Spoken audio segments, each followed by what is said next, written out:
Imagine a time, over 2,000 years ago, in the grand city of Alexandria, Egypt, a time when the sun blazed over golden sands and the Mediterranean winds whispered secrets of distant lands. It is here, in this city of brilliance, learning, and power, that a child was born who would change the course of history.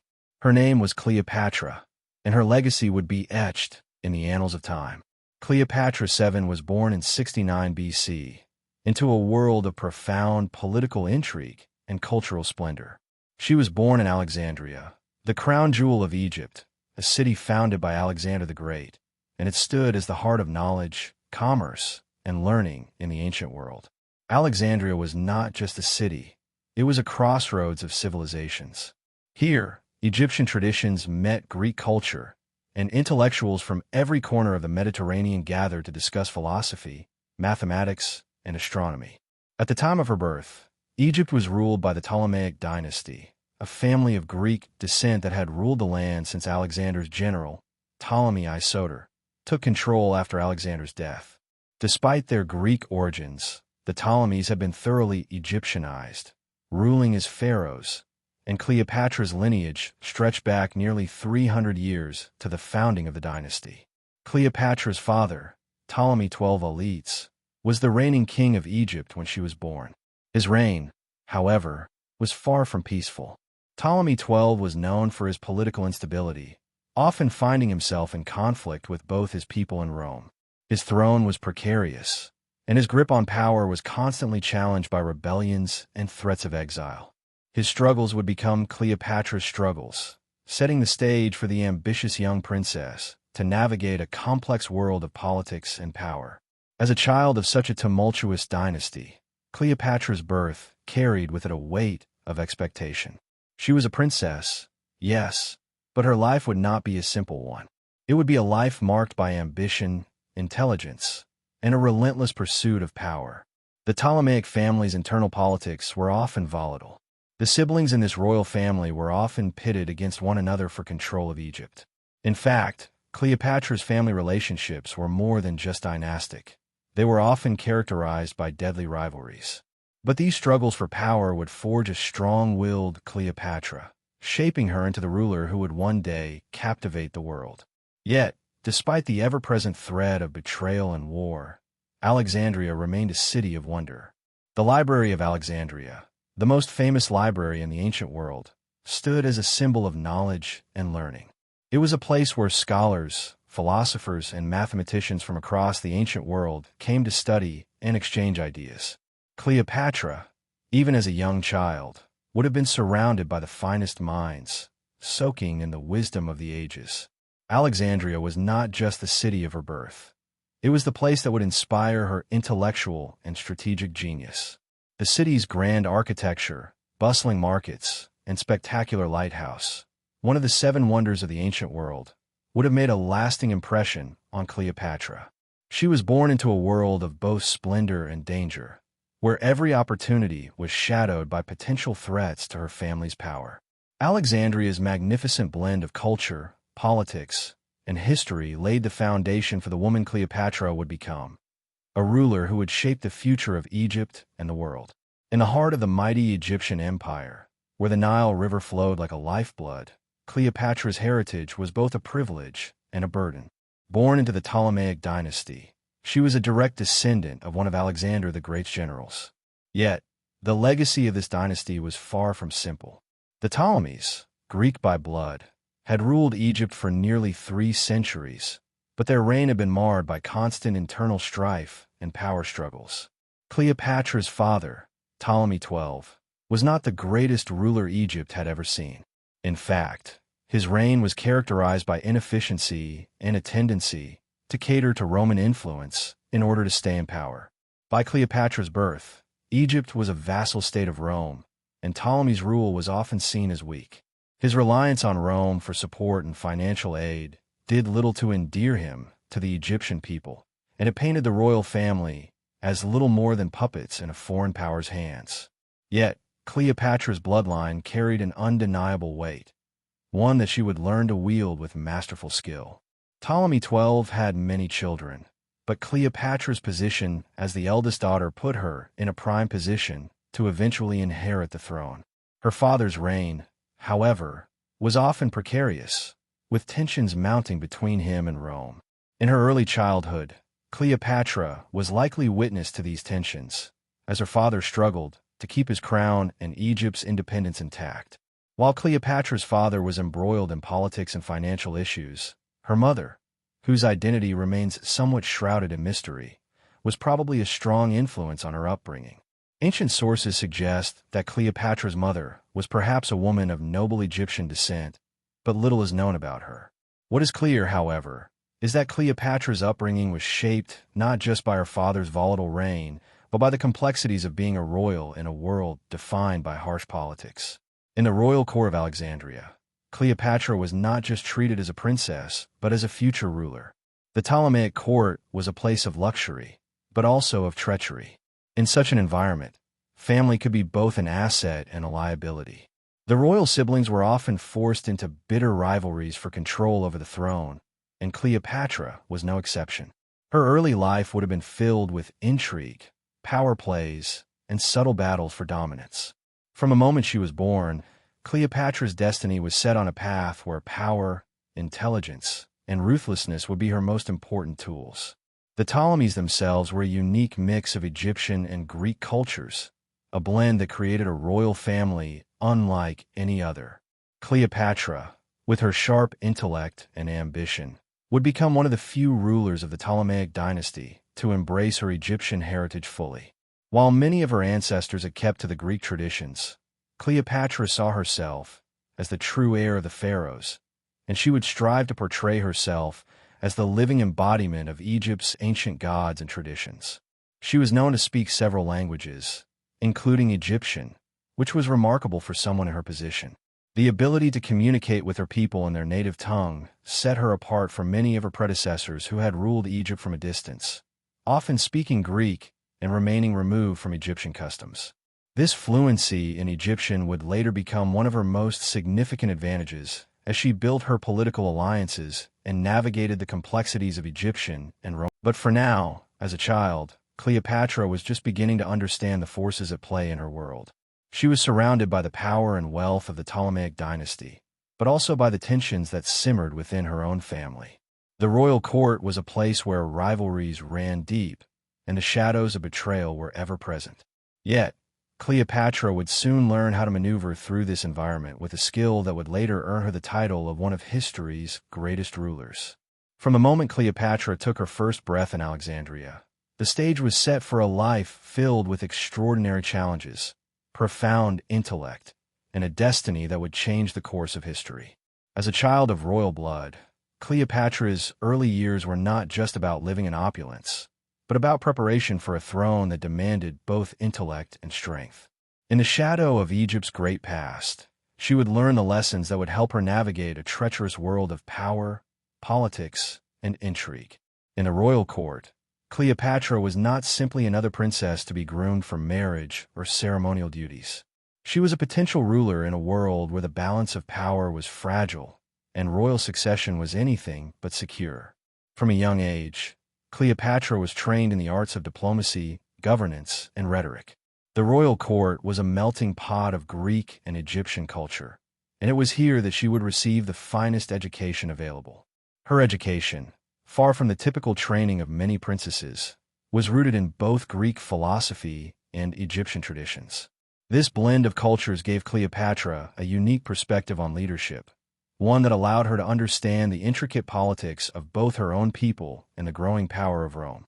She was taught by the best minds in Alexandria, and under their guidance, she would become well-versed in subjects such as mathematics, science, philosophy, and, most importantly, rhetoric, an essential skill for any ruler. Cleopatra's early tutors would have included some of the greatest scholars of the time, perhaps even those associated with the famous Library of Alexandria. These scholars would have introduced her to the works of Plato, Aristotle, and the great Greek thinkers, all while ensuring that she understood the significance of Egypt's ancient culture. The blending of these two worlds would shape Cleopatra's personality and her approach to rule. She was not just a Greek ruler of Egypt. She was the first Ptolemaic ruler to fully embrace the identity of the Egyptian pharaohs. But it wasn't just the written word that would shape Cleopatra's future. Her education and governance was equally hands-on. From a young age, Cleopatra was likely involved in the political affairs of the court, learning the art of statecraft and strategy. She would have witnessed her father's political maneuvers and his attempts to maintain Egypt's sovereignty in the face of Rome's growing influence. These early experiences would prepare her for the brutal political battles she would face later in life. As she grew older, Cleopatra became more involved in the daily governance of Egypt. The political situation in Egypt was precarious. Despite the royal wealth and Egypt's ancient legacy, the Ptolemies were increasingly dependent on Rome. Cleopatra's father, Ptolemy XII, had been forced into exile at one point, and the stability of Egypt was under constant threat. For Cleopatra, these early years would have been filled with a deep awareness of her country's fragility and the need for strong leadership. Perhaps one of the most significant aspects of Cleopatra's education was her connection to the Egyptian people. She wasn't just a figurehead or a puppet monarch controlled by Rome. Unlike many of her predecessors, Cleopatra sought to understand the Egyptians' needs and desires. She was known to speak Egyptian fluently, a rare skill for a Ptolemaic ruler, who would have typically spoken Greek. This ability to communicate directly with her people would later become one of her most powerful tools in establishing her reign. But behind the grandeur and intellectual pursuits, Cleopatra's early life was undoubtedly shaped by the complex dynamics of the royal court. The Ptolemaic family was notorious for its internal strife, and Cleopatra was not exempt from these tensions. Even as a child, she would have understood the dangers of the court, the threat of assassination, betrayal, and rivalry within her own family. It was in this environment that Cleopatra learned to navigate the dangerous waters of politics with both grace and cunning. The early years of Cleopatra's life were marked by preparation, both intellectual and political. While many might have seen her as a mere royal figure, she was already laying the groundwork for a reign that would one day shape the fate of Egypt. The seeds of her intelligence, political acumen, and connection to her people were planted in these formative years. And as she matured, Cleopatra would soon find herself thrust into a world where she would have to prove that she was not just a princess, but a ruler who would leave her mark on the world. The year was 51 BC, and the world was on the cusp of change. The mighty Egyptian empire, once ruled by the powerful pharaohs of antiquity, now stood vulnerable to the tides of political chaos. In the heart of Alexandria, the death of Ptolemy XII marked the beginning of a new chapter for Egypt, a chapter that would be written by none other than his daughter, Cleopatra. But this was not to be a smooth transition. For Cleopatra, the road to power was fraught with betrayal, conflict, and the ever-looming shadow of Rome. When Ptolemy XII passed away, the kingdom of Egypt was left in a delicate balance. His reign had been one of instability, filled with political turmoil and financial dependence on the Roman Empire. Egypt's sovereignty was already in question, and with the death of the king, the country was vulnerable. The throne passed directly to Cleopatra, who was only 18 years old at the time, and her younger brother, Ptolemy XIII, who was about 10. According to the customs of the Ptolemaic dynasty, Cleopatra and her brother were expected to rule together as co-regents. But this arrangement would prove to be a short-lived illusion of harmony. Cleopatra, having been groomed for leadership since childhood, was not one to shy away from taking charge. She was intelligent, politically astute, and determined to make her mark on Egypt. But her path to power was obstructed by the very family she was bound to. Her brother, Ptolemy XIII, was young and easily manipulated by the influential court officials who saw the throne as a prize to be won. This created a rift between the two siblings, one that would only widen as Cleopatra began to assert her authority. The court of Alexandria, now under the rule of the young and inexperienced Ptolemy XIII, quickly became a battleground of competing interests. Cleopatra's claim to the throne was strong, but it was also contested by those who wanted to see her sidelined. The political environment was one of intrigue and deceit, where alliances shifted rapidly and the loyalty of the court was anything but certain. With the power of Rome looming over them, Cleopatra found herself walking a tightrope. While she had the intellectual prowess and vision to lead Egypt, The political realities of the time required her to navigate the treacherous waters of Roman influence. The Roman Empire was expanding, and Egypt, despite its immense wealth, was increasingly seen as a vassal state. Ptolemy XII had sought Roman favor throughout his reign, and now Cleopatra, too, would find herself tangled in the web of Roman politics.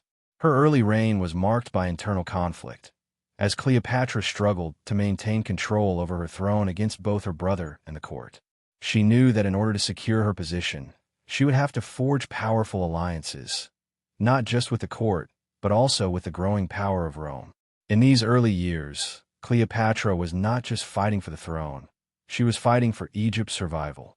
As the months passed, Cleopatra's position on the throne grew increasingly tenuous. While her father's death had left the throne in her hands, the political landscape of Egypt was anything but stable. Cleopatra, determined and driven, found herself in a bitter struggle for power with her younger brother, Ptolemy XIII, who had the support of the court and, more importantly, the Egyptian military. The royal siblings were supposed to rule jointly, but Cleopatra's assertive and ambitious nature quickly clashed with Ptolemy XII's puppet-like control over the throne.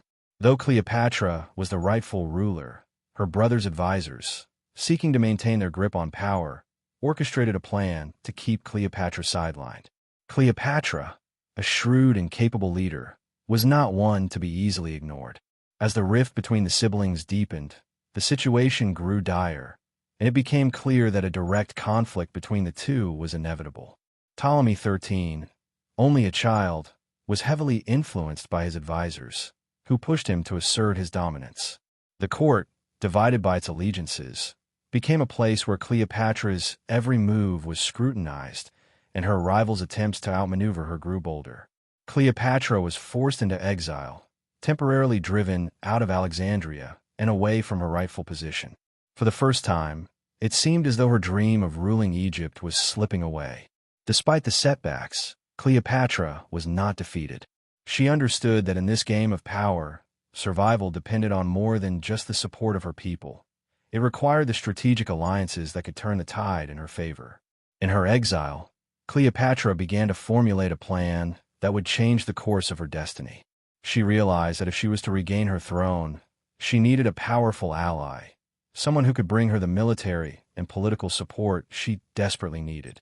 The solution came from the most powerful empire in the Mediterranean, Rome. By 49 BC, the political climate in Rome was just as turbulent as it was in Egypt. Julius Caesar, the most powerful figure in Rome, was in the midst of a civil war against his rival Pompey. The Roman Republic was divided, and Caesar's ambition to secure absolute power left him on the lookout for allies, especially in Egypt, a region rich in resources and strategic value. Cleopatra saw an opportunity, one that would change her life and Egypt's future forever. While her brother Ptolemy XII's advisors had aligned with Pompey, Cleopatra saw the writing on the wall. Pompey's defeat was all but inevitable. It was then that she made the bold decision to seek out Julius Caesar, not just as a Roman general, but as her ticket back to power. Cleopatra's strategy was simple yet daring. She would meet Caesar, the man who could give her the military might she needed to reclaim the throne. But how would she get close to him? The answer lay in one of the most famous moments of her life. One night, in a move that would be etched into history, Cleopatra had herself smuggled into the Roman general's palace, hidden inside a carpet. When the carpet was unfurled before Caesar, the young queen emerged, ready to make her case. Her audacity and wit were immediately evident, and Caesar, intrigued by the woman who dared to use such bold tactics, found himself captivated by her. This meeting between Cleopatra and Julius Caesar would set the stage for an alliance that would change not only Cleopatra's life, but the future of Egypt itself. The carpet, once a simple piece of cloth, became the symbol of a daring plan that would reshape Cleopatra's fate. As she emerged from the folds of the carpet before Julius Caesar, the course of history was altered forever. What began as a desperate move for survival would soon become the foundation of one of the most legendary alliances in ancient history. Julius Caesar, struck by Cleopatra's audacity and intelligence, quickly recognized her potential. The young queen, with her boldness and political savvy, was a far cry from the conventional princesses of her time. She was not merely seeking personal power. She had the vision to lead Egypt in an era where it was slowly losing its sovereignty to the expanding Roman Empire. For Caesar, the opportunity to back Cleopatra was equally advantageous. Egypt was a land of wealth, grain, and strategic importance in the Mediterranean world. By supporting Cleopatra, Caesar would gain control over Egypt and its resources, ensuring that Rome would have a direct hand in the fate of one of the most influential nations of the ancient world. But more than that, the alliance with Cleopatra offered him an opportunity to solidify his power and influence in the East. Cleopatra, in turn, was determined to use Caesar's support not just to reclaim her throne, but to reshape the destiny of Egypt. After all, Egypt's future lay in the balance. Despite her early setbacks, Cleopatra understood that to rule Egypt effectively, she needed not only the loyalty of her people, but also the protection of a powerful ally. And in Caesar, she found the partner she needed. With Caesar's backing, Cleopatra returned to Alexandria, where the city was in the midst of political turmoil. Ptolemy Xi's forces, loyal to the young king, were still entrenched in the city, and the people of Alexandria had not yet fully embraced Cleopatra's return. The tension between the royal siblings was at a breaking point, and the conflict that had simmered for months was about to erupt into open warfare. Cleopatra and Caesar's forces quickly marched into Alexandria, and a brutal battle ensued between the factions loyal to Ptolemy XIII and those supporting Cleopatra. The Roman legions, commanded by Caesar, proved to be a decisive factor. The battle was swift and brutal, and Cleopatra's rival brother was ultimately defeated. Ptolemy XIII, in a tragic twist of fate, drowned in the Nile during the escape from the battlefield, marking the end of his claim to the throne. Cleopatra was now the undisputed ruler of Egypt, but the victory came with both personal and political complexities. With Caesar's military support, she was not just a monarch but a queen who owed her reign to a powerful foreign ruler. The alliance, though successful in securing her position, would forever tie Cleopatra's fate to Rome's ambitions. But Cleopatra was far from passive in this relationship. She used the victory as an opportunity to consolidate her power, portraying herself as the true Egyptian ruler and pharaoh. While Caesar remained in Egypt to oversee the situation, Cleopatra solidified her control by securing her throne with the help of Rome. Egypt, now under Cleopatra's reign and Caesar's influence, entered a new chapter, one where Egypt would once again find itself at the crossroads of Eastern and Western power. During this time, Cleopatra would prove to be not just Caesar's ally, but his confidant and lover. Their relationship, though politically charged, blossomed into something more personal. Cleopatra would soon give birth to Caesar's son, Ptolemy Caesar, who would be known as Caesarion, Little Caesar. This child, born of two powerful figures, symbolized the hope of a new era for both Egypt and Rome. Cleopatra's return to the throne was marked by both triumph and tragedy. The political landscape of Egypt had changed, and with Rome's power increasingly influencing Egyptian affairs, Cleopatra would have to navigate the fine line between independence and subjugation. But for now, she had reclaimed her rightful place as Queen of Egypt, and with Caesar by her side, she was ready to face whatever challenges lay ahead. In the grand city of Alexandria, amid the drama of royal intrigue and political unrest, one fateful night would forever alter the course of history. A bold young queen, seeking to reclaim her throne, would come face to face with the most powerful man in the Roman world, Julius Caesar. Their meeting, full of audacity and calculated risks, would set the stage for a relationship that would shape the future of both Egypt and Rome. Cleopatra, having been exiled and stripped of her throne by her brother, found herself in a desperate position. With her royal status under threat, she knew that if she was to reclaim her kingdom, she would need more than just the support of her people or the remnants of her court. She needed a powerful ally, and that ally, she realized, could only be one man, Julius Caesar. At this point in history, Caesar was in the midst of a civil war with Pompey the Great. Rome was fractured, and Caesar's ambitions for absolute power were becoming clear. As he crossed the Mediterranean to pursue Pompey, his path would inevitably lead him to Egypt, a kingdom that was far from stable and which, despite its wealth and ancient glory, had become entangled in Rome's politics.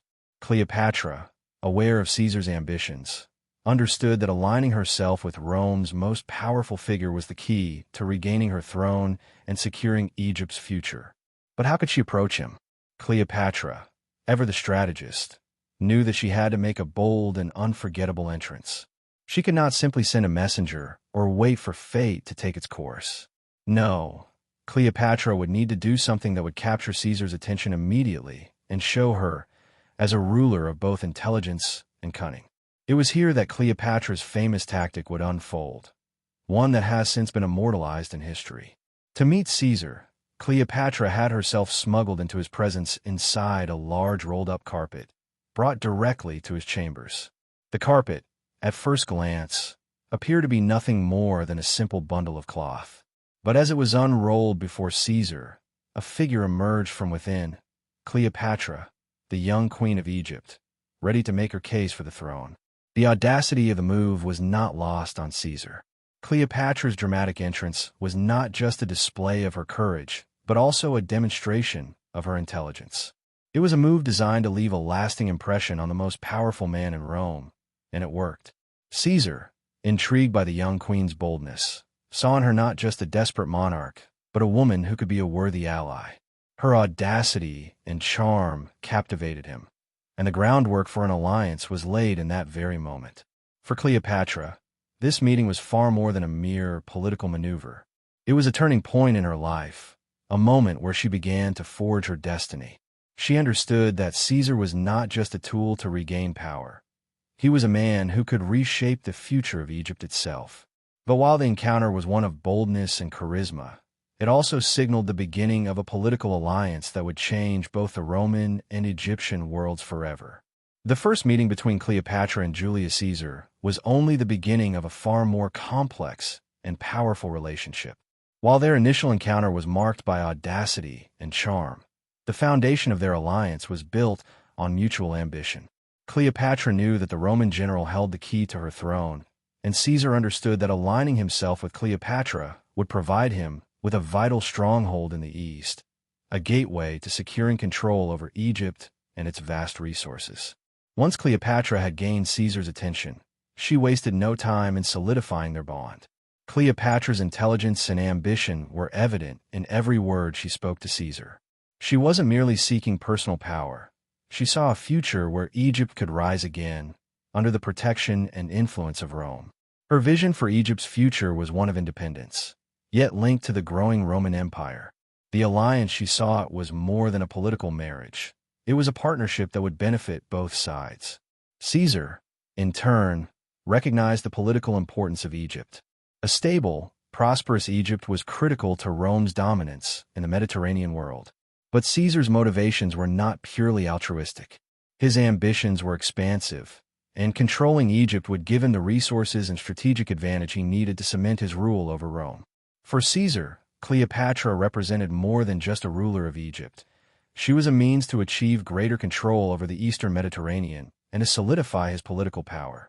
But Cleopatra's quest for the throne would not be simple. Egypt was still embroiled in internal conflict, and Cleopatra's brother, Ptolemy XIII, was not ready to surrender the throne without a fight. Caesar's intervention was now essential, and Cleopatra's determination to reclaim her birthright would require a show of strength. With Caesar's support, she marched into Alexandria, where Ptolemy XI's loyalists still held sway. The Roman legions, under Caesar's command, quickly helped turn the tide in Cleopatra's favor. The political tension in Alexandria came to a head as Cleopatra's forces, bolstered by Caesar's troops, clashed with the remnants of her brother's supporters. The battle was fierce, but Caesar's military prowess, combined with Cleopatra's strategic brilliance, ultimately led to the defeat of Ptolemy XI's faction. However, the victory came at a price. Ptolemy XIII drowned in the Nile during his flight from the battlefield, ending his claim to the throne. With her brother's death, Cleopatra was once again crowned as the sole ruler of Egypt, but the path to her reign was forever altered. She was no longer just the queen of Egypt. She was now, in essence, a Roman ally. The Egyptian throne was hers, but it had come at the cost of Egyptian sovereignty. Cleopatra's reign would now be closely tied to Caesar, and her political survival would depend on her ability to navigate the complex relationship between Rome and Egypt. In the aftermath of her victory, Cleopatra made sure to secure her position by portraying herself not just as the Queen of Egypt, but as a pharaoh who would lead her country to greatness. She also made sure that her relationship with Caesar was known throughout Egypt. Their bond was not merely one of convenience. It was one that would shape the future of Egypt and Rome for years to come. Cleopatra even had a son with Caesar, Ptolemy Caesar, whom they would name Caesarion.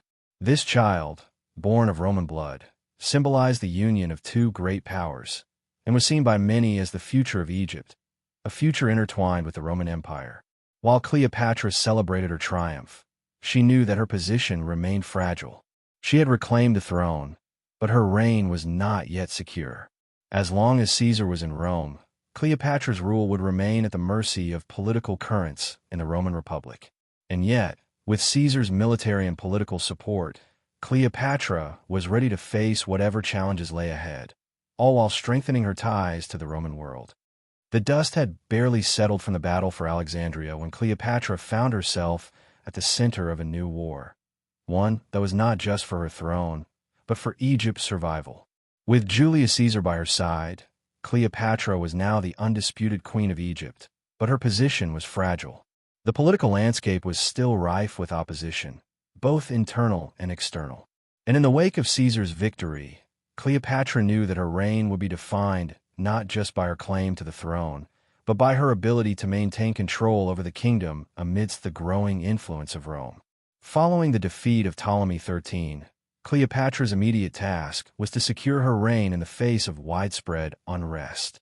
While she had triumphed over her brother's forces, many factions within Egypt were still loyal to the old regime.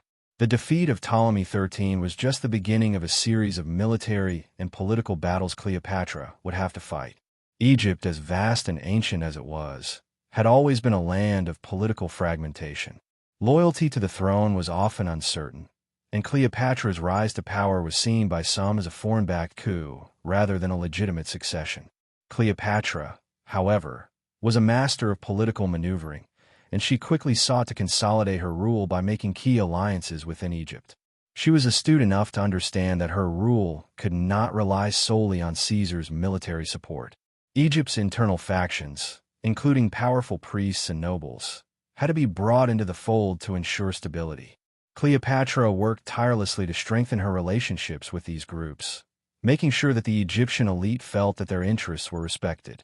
At the same time, she cleverly portrayed herself as a true Egyptian pharaoh, tapping into the country's rich traditions and presenting herself as the guardian of Egypt's ancient legacy. But while Cleopatra worked to unite Egypt under her rule, she was keenly aware that her position remained precarious. Caesar's presence in Alexandria had provided her with much-needed military support, but Rome was not her true ally. Caesar, though powerful, was far away in Rome, dealing with his own political struggles. The reality of her situation was clear. Cleopatra's future, as well as Egypt's, was tightly bound to the shifting tides of Roman politics. The political uncertainty in Rome only served to complicate matters. Caesar's victory over Pompey had made him the undisputed leader of Rome, but his enemies in the Senate were growing more vocal. Caesar's political opponents saw his growing power as a threat to the Republic, and they were prepared to use any means necessary to strip him of his control. Cleopatra, while deeply indebted to Caesar for his help in securing her throne, knew that she would have to tread carefully as the winds of Roman politics shifted. Meanwhile, Cleopatra's personal relationship with Caesar continued to blossom. What had begun as a political alliance soon turned into something more profound. The two rulers became lovers, and their union would produce a son, Ptolemy Caesar, known as Caesarion. This child, born of both Egyptian and Roman blood, symbolized the hope for a new era in Egypt, one where the kingdom would prosper under the protection of Rome. Cleopatra, however, understood the complexities of her relationship with Caesar. While she reveled in the romance of their affair, she knew that Caesar's influence came with both opportunity and danger. In the aftermath of the Civil War, Cleopatra was no longer just the queen of Egypt. She was a key player in the greater political chess game between Rome and Egypt. While her power in Alexandria had been secured, Cleopatra's role in the larger Roman world was just beginning to take shape. As the queen of Egypt and the lover of Caesar, she had positioned herself at the crossroads of history. But with Rome's political turbulence and Egypt's delicate sovereignty, Cleopatra's future, and that of her kingdom, remained uncertain.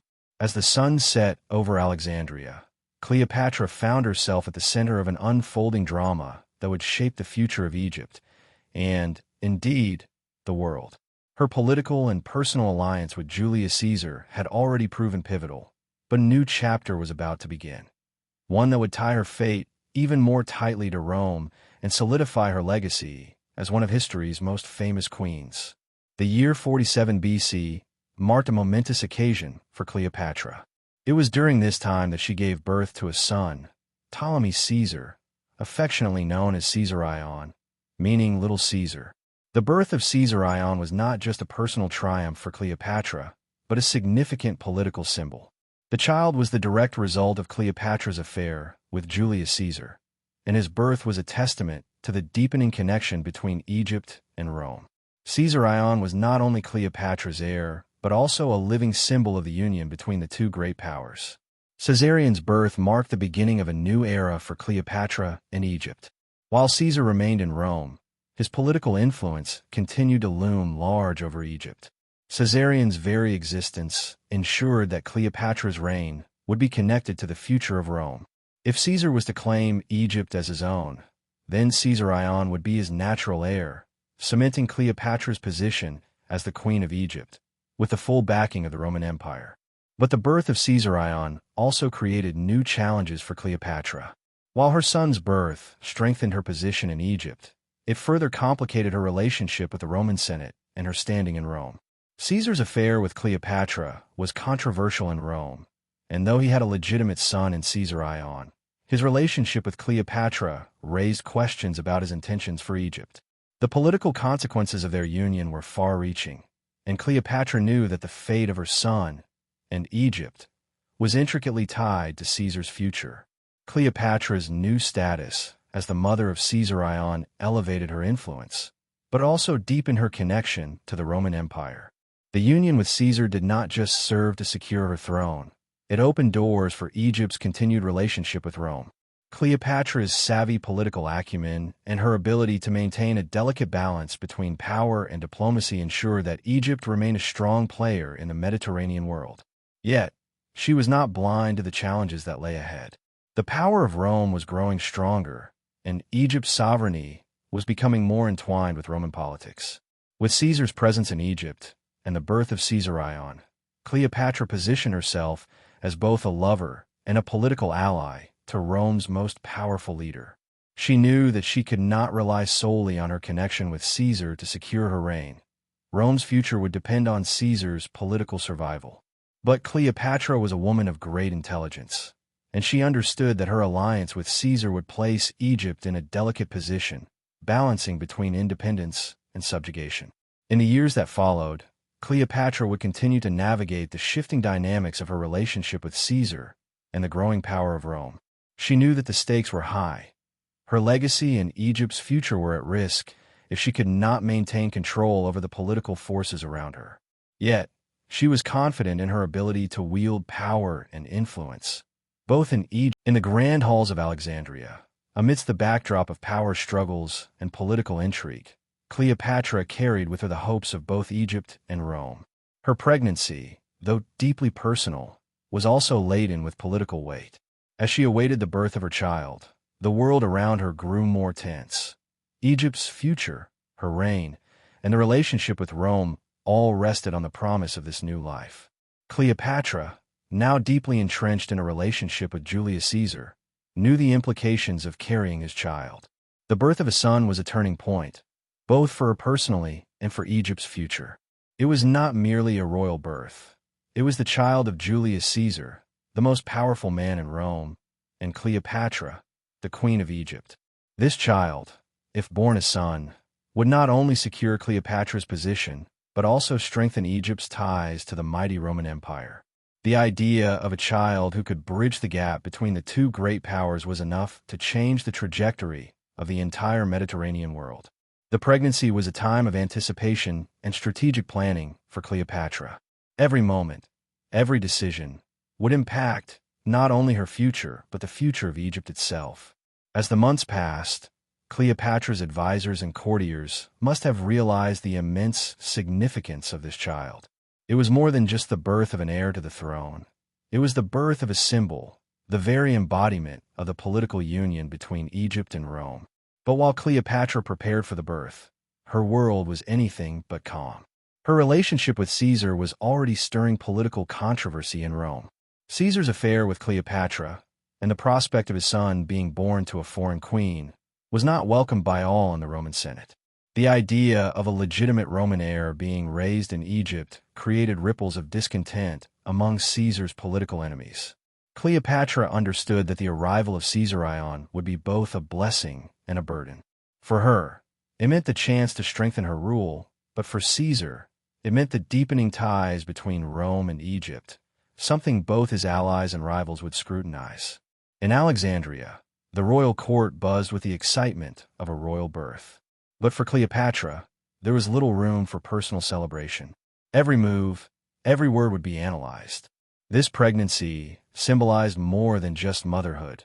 It was the key to her future power and the future of her dynasty. The birth of Caesarion would either solidify her reign or deepen the fracture between Egypt's sovereignty and the growing influence of Rome. Cleopatra's thoughts, no doubt, turned toward the future. How would the child be received? Would Rome accept Caesarion as a legitimate heir, or would political maneuvering overshadow his birth? For Cleopatra, this moment wasn't just about giving birth. It was about forging her legacy and securing Egypt's place in history. The moment Cleopatra gave birth to her son, Caesarion, the world around her shifted. In the quiet of the royal palace, a new life entered the world. A child who would not only become the center of Cleopatra's personal world, but would also embody the powerful union between Egypt and Rome. The birth of Caesarion was not just a personal triumph. It was a statement, a declaration of Cleopatra's political ambitions and the future she envisioned for Egypt. The birth of Caesarion in 47 BC was a defining moment in Cleopatra's reign. As the son of Julius Caesar, Caesarion immediately became a figure of immense political significance. His birth tied Cleopatra even more firmly to the power of Rome, but it also presented an opportunity to solidify her legitimacy as Egypt's queen in the eyes of both her people and her Roman allies. To the people of Egypt, Caesarion was a symbol of hope, a new ruler born of divine blood. The ancient Egyptians had long worshipped their pharaohs as living gods, and Cleopatra, like those before her, needed to present her son as both the earthly ruler and the divine heir to Egypt's throne. As the son of Julius Caesar, Caesarion was seen as the living embodiment of the potential for a new, golden age for Egypt. Cleopatra, ever politically astute, would have known the importance of positioning her son as a legitimate and charismatic heir, one who could unite Egypt under her leadership and further solidify her power. To Rome, Caesarion was a symbol of Caesar's reach beyond the walls of the Roman Republic. The birth of a son who could one day rule Egypt raised questions of succession and the expansion of Roman power. Caesar's political enemies in Rome viewed the birth of Caesarion with suspicion. They feared that Caesarion might one day be placed on the throne of Egypt in a formal capacity, effectively establishing a Roman dynasty over Egypt. As the only living heir to Caesar, Caesarion represented both the promise of Roman expansion and the threat of a shift in the balance of power in the Mediterranean world. Despite the political symbolism, Cleopatra was careful to navigate the complexity of her relationship with Caesar. While the birth of Caesarion bolstered her position in Egypt, it also complicated her future with Rome. Cleopatra was not simply a queen with a son. She was a mother to a potential future ruler, one whose lineage tied her directly to the most powerful empire of the age. Caesarion's birth would ensure that Cleopatra's ties to Rome were permanent, for better or worse. But Cleopatra understood that while the birth of Caesarion solidified her political position, it also bound Egypt's fate even more tightly to Rome. While she was the mother of a Roman heir, Cleopatra knew that her son's future was not entirely in her hands. The political forces in Rome would ultimately decide Caesarion's fate. If Julius Caesar returned to Rome, Caesarion's status as a legitimate heir might be challenged by the Senate or Caesar's other political allies. Nonetheless, Cleopatra celebrated her son's birth with immense pride. For her, Caesarion was not only her child. He was a manifestation of her ambition and her dreams for Egypt. As a mother, she would do everything in her power to ensure that Caesarion would grow up to be the ruler of Egypt, inheriting the wealth and prestige of both his Egyptian and Roman heritage. With the birth of Caesarion, Cleopatra's vision of a powerful, unified Egypt seemed within reach. The child, who carried the blood of both the Egyptian pharaohs and Rome's most powerful leader, Julius Caesar, symbolized the future of Egypt's sovereignty and its connection to the Roman Empire. Yet, while Caesarion's birth brought immediate benefits for Cleopatra's position, it also raised the stakes for her reign and for Egypt itself. In the immediate aftermath of Caesarion's birth, Cleopatra's focus shifted towards solidifying her son's future. As her sole heir, Caesarion would one day inherit the throne of Egypt. However, the birth of a Roman heir raised questions about Egypt's political independence. Cleopatra knew that in order to secure her son's future, she had to maintain her standing as both Queen of Egypt and a trusted ally of Rome. The child's Roman heritage complicated matters, particularly with Caesar's long-term ambitions and the shift. As Caesarion grew, he became a living reminder of Cleopatra's profound connection to Julius Caesar and her unyielding pursuit of securing Egypt's place in history. The birth of Caesarion was not just a personal joy for Cleopatra. It was a crucial political move that would define the trajectory of her reign and her legacy for generations to come. The presence of Caesarion, as Caesar's son, represented a new phase in the delicate balance between Egyptian independence and Roman influence. On one hand, Cleopatra's position was strengthened within Egypt, where she could present Caesarion as a legitimate heir, a child of divine blood, destined to lead the country forward. To her Egyptian supporters, Caesarion symbolized continuity and stability. His birth reaffirmed the Ptolemaic line, while also providing a clear successor to the throne, ensuring that Cleopatra's legacy would live on through her son. On the other hand, Caesarion's birth complicated Cleopatra's relationship with Rome. Caesar's absence in Egypt meant that Cleopatra was now left to manage her relationship with Rome on her own. Caesarion was a living reminder that Cleopatra's alliance with Rome was not only political but personal, and this fact did not sit well with everyone in the Roman Senate. Caesarion's birth and the growing ties between Cleopatra and Caesar threatened to weaken the Republic, as many Roman senators feared that Caesar's personal connection with Egypt could lead to a shift in power. Caesarion was seen by some as the figurehead of a potential dynasty, one that might place Egypt firmly under Roman control, with Cleopatra as the matriarch of a Roman-influenced dynasty. In the aftermath of Caesarion's birth, Cleopatra continued to fortify her relationship with Rome, knowing that Rome's approval would be crucial to her reign. Though Caesarion represented the promise of a new future, Cleopatra had to walk a fine line. Her ability to maintain Egypt's sovereignty while ensuring that her son was recognized as Caesar's heir would determine both her political future and Egypt's future. For Cleopatra, the birth of Caesarion was both a victory and challenge. As a mother, she celebrated the arrival of a child who would carry her legacy forward. But as a ruler, she knew that the political consequences of Caesarion's birth were far-reaching. His birth symbolized the strength of the bond between Egypt and Rome, but it also marked the beginning of an era where Egypt's fate was tied more closely than ever to Rome's ambitions. Cleopatra's challenge, as a ruler, was to ensure that her son's future would be secured. Caesarion's legitimacy as an heir to the throne of Egypt had to be guaranteed, even as political intrigue brewed in Rome. Cleopatra would have to navigate this political minefield with the same cunning that had brought her to power in the first place. In doing so, she would ensure that Caesarion's legacy and Egypt's future would be her greatest triumph. The dust had barely settled in the wake of Julius Caesar's assassination when Cleopatra, once again, found herself facing the harsh realities of power. The political tides had shifted, and Egypt, once firmly aligned with Rome, now found itself standing at a crossroads. The queen had returned to her throne, but with Rome's most powerful leader gone, Cleopatra's reign would never be the same. Cleopatra's return to Egypt in 46 BC was marked by a sense of uncertainty. After Caesar's assassination, the political landscape in Rome was in turmoil. The Republic was thrown into chaos, and Caesar's supporters, including Cleopatra, faced an uncertain future. Cleopatra, always the astute strategist, understood that her position as Queen of Egypt was no longer as secure as it once was. Caesar had been her greatest ally, and with his death, Cleopatra was forced to rely on her own political savvy to retain her grip on power. In the immediate aftermath of Caesar's assassination, Cleopatra's situation was precarious. The power vacuum in Rome created an opportunity for rival factions to rise. The Senate, led by Brutus and Cassius, had murdered Caesar in an attempt to restore the Republic, but they had underestimated the power of Caesar's loyalists, including Mark Antony.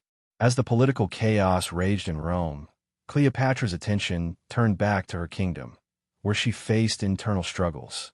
Back in Egypt, Cleopatra was not the only one vying for control of the throne. Despite her status as queen, Cleopatra had a younger brother, Ptolemy XIV, whom she had placed on the throne as a puppet ruler. However, Cleopatra's authority was challenged by other factions within her court, who were loyal to the old regime and to the Ptolemaic family's traditional claim to power. Cleopatra had already faced one major power struggle with her brother, Ptolemy XIII, and now, as the Queen of Egypt, she was forced to contend with similar struggles from those who sought to destabilize her reign. Cleopatra's political position was further complicated by the presence of her son, Caesarion. While he had been a symbol of Cleopatra's link to Rome, his position also made him a target for rival factions. As the son of Julius Caesar, Caesarion represented the potential for a Roman-backed dynasty in Egypt. This was seen as a threat by those in Cleopatra's court who preferred a more independent Egypt. Cleopatra had to ensure that her son was safe, while also consolidating her power in a country rife with unrest. To secure her throne, Cleopatra engaged in diplomatic efforts to shore up support among Egypt's elite. She relied on her intelligence, charm, and ability to navigate the court's factions to maintain control. But it was clear that her reign was no longer as secure as it had been when Caesar had stood by her side. Cleopatra's return to Egypt marked the beginning of a new phase in her rule, one where internal struggles, political alliances, and power shifts would define her future. As Cleopatra navigated the political unrest in Egypt following Caesar's death, she knew that in order to secure her future and the future of her kingdom, she had to adapt. With Julius Caesar gone, Rome was in disarray. The power vacuum created by his assassination left Cleopatra searching for new allies, ones who could provide both military support and political stability. Her solution came in the form of Mark Antony. Mark Antony, a loyal general of Julius Caesar, was now a dominant figure in Roman politics. After Caesar's death, the Roman world was divided between three main figures: Mark Antony, Octavian, Caesar's adopted son, and Lepidus. Although the Roman Republic was officially still intact, the reality was that these three men held the reins of power in Rome, each jockeying for influence and control. Cleopatra, ever the strategist, understood that her position in Egypt depended not only on her own political prowess, but also on her ability to align herself with one of these power players. Cleopatra, who had already proven herself adept at forging strategic alliances, quickly saw the opportunity to align herself with Mark Antony. Antony, like Cleopatra, was struggling to maintain control over his position in the face of growing competition from Octavian and his supporters. In addition, Antony's military and political power made him an ideal ally for Cleopatra, especially in the turbulent post-Caesar period. In 41 BC, Antony and Cleopatra's paths crossed once again. This time, their relationship would go beyond political necessity. It would become one of the most famous and passionate alliances in history. Antony had been sent to the east to oversee Roman territories, and Egypt was an important part of his mission. Cleopatra, ever the astute ruler, saw this as an opportunity to solidify her position in the Mediterranean world. She invited Antony to Egypt, where their alliance would begin in earnest. Their first meeting was not merely a political encounter. Cleopatra, knowing the importance of making a lasting impression, entertained Antony lavishly. She famously arrived on a barge draped in gold, floating down the Nile in an extravagant display of wealth and power. Her charm, intelligence, and beauty captivated Antony, and it wasn't long before their relationship turned from a political alliance into a romantic one. Cleopatra's ability to seduce Antony was not just about physical attraction. It was her political mind and the promise of Egypt's resources that made the relationship so appealing. Antony, for his part, saw in Cleopatra a powerful and influential ally. The Egyptian queen represented the key to securing Rome's eastern borders, and Cleopatra's wealth and control over Egypt were invaluable assets for his ambitions. With Cleopatra's help, Antony would be able to solidify his power and resources, particularly as he continued to struggle for supremacy with Octavian. The partnership between Antony and Cleopatra was one of mutual benefit. Cleopatra used the alliance to strengthen her rule in Egypt, ensuring her position as the undisputed queen. Antony, in turn, gained access to the vast resources of Egypt, which allowed him to strengthen his military position in the east. Their union also created a symbolic bond between Rome and Egypt, two of the most powerful forces in the ancient world. As Cleopatra and Antony grew closer, the political ramifications of their alliance began to take shape. Their relationship signaled a new phase in Cleopatra's reign, one where Egypt's future was tied to the shifting tides of Roman politics. This powerful alliance was not without its dangers. However, Antony's growing closeness with Cleopatra raised concerns in Rome, especially among those who were loyal to Octavian. Cleopatra, once again, had placed herself at the center of the political chessboard, with Rome as both her ally and her potential adversary. As the years passed and Cleopatra's relationship with Mark Antony deepened, the political dynamics in Rome grew ever more fraught. The power struggle between Antony and Octavian reached its boiling point, and Cleopatra, once again, found herself caught in the middle of a conflict that would decide the fate of both Egypt and Rome. The alliance between Cleopatra and Mark Antony, which had seemed like a strategic masterstroke for both parties, was now becoming a liability.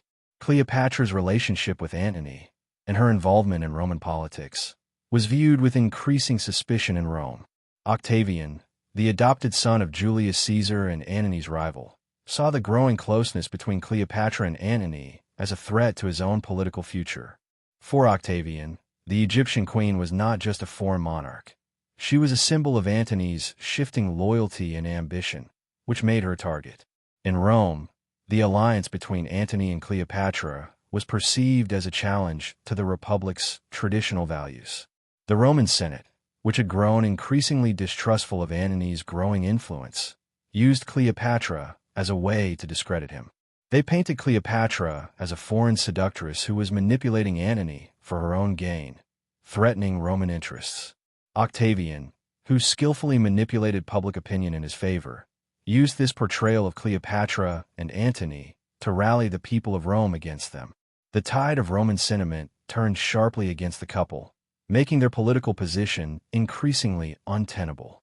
Meanwhile, Cleopatra and Antony's military and political fortunes began to wane.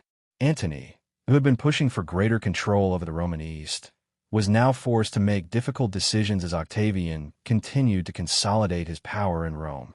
The once unshakable alliance between Rome and Egypt was now in jeopardy, and Cleopatra, always aware of the shifting tides, could see the writing on the wall. Despite their shared ambitions, Antony's rivalry with Octavian would lead to inevitable conflict. In 31 BC, the decisive moment came at the Battle of Actium, a naval conflict that would determine the future of both Egypt and Rome. The battle was a direct result of the growing tension between Antony and Octavian, and Cleopatra's involvement was a critical factor.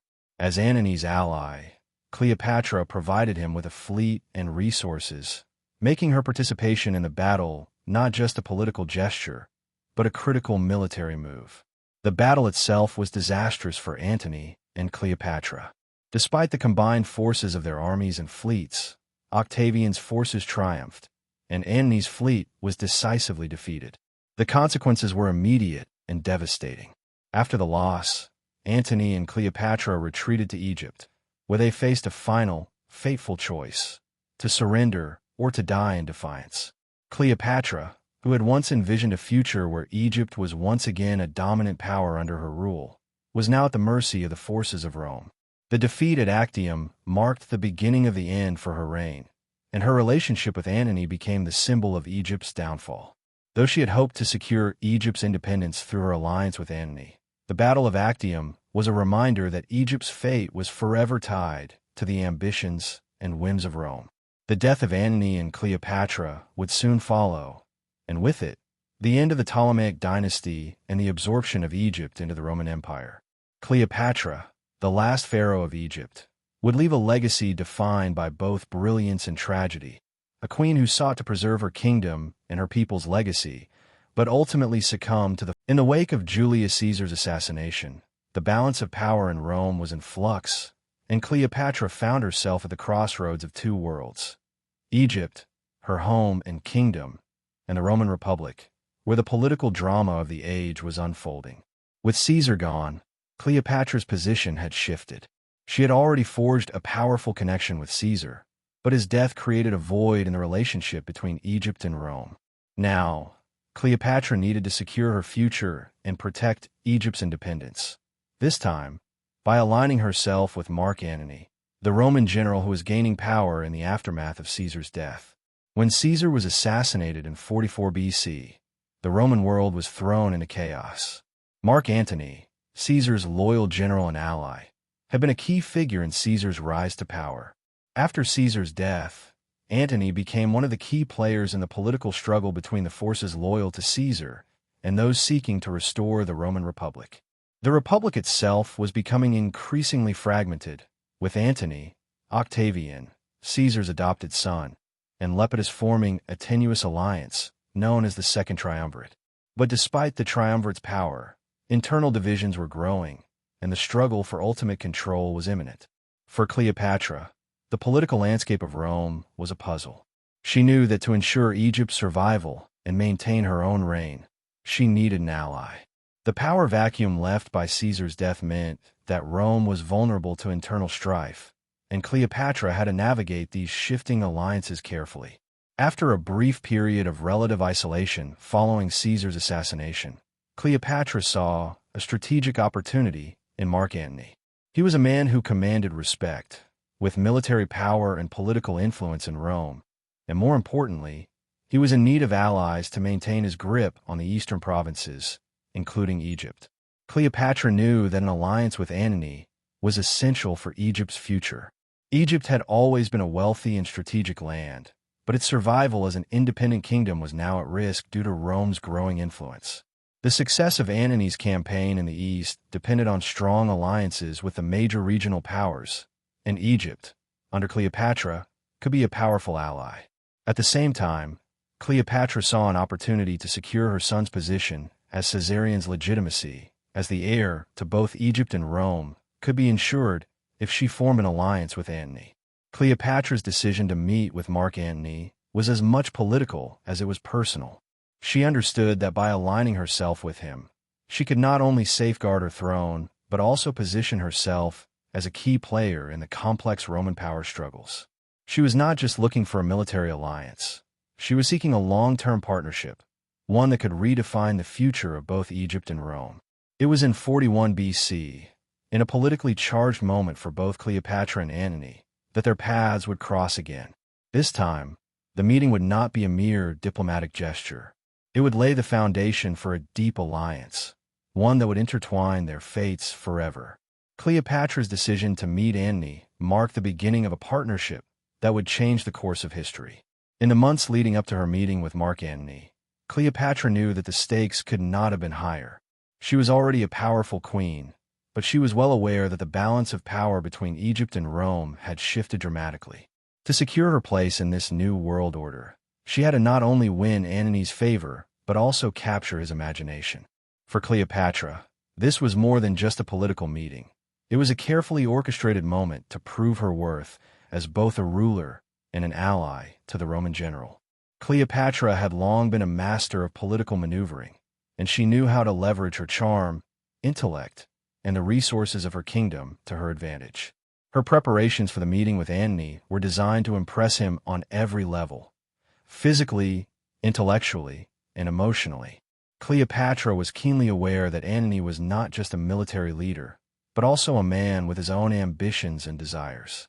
She needed to ensure that her presentation to him would be nothing short of unforgettable. Cleopatra's first step was to gather the full resources of her court. The city of Alexandria, Egypt's capital, was renowned for its grandeur, and Cleopatra made sure to showcase the wealth and magnificence of her kingdom. Alexandria was a city steeped in culture, with its famous library and the Lighthouse of Alexandria, one of the 7 wonders of the ancient world. The wealth and intellectual legacy of the city were things that Cleopatra used to her advantage, as she knew that Antony would not only be impressed by her beauty, but by the richness of her court and the intellectual prowess of her people. The meeting itself would take place on a grand scale. Cleopatra planned to leave no stone unturned in ensuring that Antony saw her as both a regal and powerful queen. She chose to arrive in a spectacle that would mesmerize the Roman general.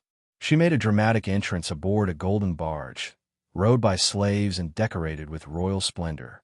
As the boat made its way down the Nile River toward Antony's camp, Cleopatra was resplendent in her finest attire, draped in gold and jewels. The sight of Cleopatra, dressed as a goddess, floating down the river in her opulent boat, was a spectacle that would be forever etched into the minds of those who witnessed it. Her presentation was not simply a display of wealth, but a calculated move to emphasize her power and influence. Cleopatra knew that Antony, as a Roman general, was used to the grandeur of his own victories and the riches of Rome. But she needed to demonstrate that Egypt's glory was equally deserving of his attention. Her entrance was designed not only to impress, but to remind Antony of Egypt's ancient and untapped wealth, which she could offer in exchange for his support. This dramatic arrival set the tone for the rest of their meeting. Cleopatra ensured that every detail of her presentation would leave an indelible mark on Antony. By making such a spectacular entrance, Cleopatra sent a clear message. She was not just a queen of Egypt. She was a ruler of a kingdom with the resources and influence to challenge even Rome's greatest leaders. Her meeting with Antony was not just about political maneuvering. It was a strategic performance. Cleopatra understood the power of perception, and she knew that first impressions could be as lasting as military victories. The magnificence of her arrival, combined with her legendary beauty and political acumen, was designed to ensure that Mark Antony would not only see her as an ally, but as a formidable force in the Mediterranean world. The meeting between Cleopatra and Mark Antony was nothing short of legendary. When Cleopatra arrived at Antony's camp, she was already a queen accustomed to power, but she understood the magnitude of this encounter. Antony, too, was a man of great ambition, deeply entrenched in the complex politics of Rome and the Eastern territories. The moment they met would not only seal the fate of Egypt, but would spark a relationship that would forever intertwine their destinies. Cleopatra, ever the strategist, had planned her meeting with Antony to be a performance as much as a political event. As she disembarked from her golden barge, draped in finery, she caught Antony's attention not just with her beauty, but with her confidence, intelligence, and the force of her presence. Cleopatra was not merely a foreign queen. She was a ruler in her own right, a woman who had weathered political turmoil, fought for her throne, and survived exile. She was, above all, a survivor, and Antony, a man who knew the weight of survival in the treacherous political climate of Rome, was drawn to her strength. Antony, a seasoned general, had seen many powerful leaders, but Cleopatra's intellect, poise, and the sheer magnitude of her court left a lasting impression. The meeting was not just a diplomatic formality. It was the beginning of a bond built on mutual respect and desire. Cleopatra, with her deep understanding of power and politics, recognized Antony's vulnerability. He was in a volatile position in Rome, balancing between his ambitions and the growing power of Octavian. Antony, for his part, saw in Cleopatra a woman who could not only support his cause but could provide the military and financial resources he needed to secure his power. The chemistry between them was immediate. Cleopatra knew how to navigate the intricate dance of diplomacy, and she was skilled in using her charm to gain the upper hand. Antony, though initially wary of Cleopatra's potential to manipulate him, soon found himself captivated by her intelligence and her unyielding determination. Their connection went beyond the political. There was a palpable attraction, fueled by their shared sense of ambition and their understanding of each other's needs. Cleopatra, for all her political savvy, was also a woman who could appeal to Antony on a personal level, making him feel not only needed but valued. Over the course of their conversations, it became clear that their relationship was built on more than just political calculation. They began to form a deep personal bond, rooted in mutual admiration. Cleopatra, a queen of ancient Egypt, understood the nuances of leadership, while Antony, a Roman general, understood the stakes of their shared goals. Together, they could forge an alliance that would shift the balance of power in the Mediterranean. Cleopatra, ever the realist, saw this relationship as not just an affair of the heart, but as a lifeline for Egypt's future. In turn, Antony recognized that this union could secure his dominance in the East, providing him with the resources and strategic leverage he needed to challenge Octavian. Their meeting was the start of a complex and passionate relationship that would go on to shape the future of both Egypt and Rome.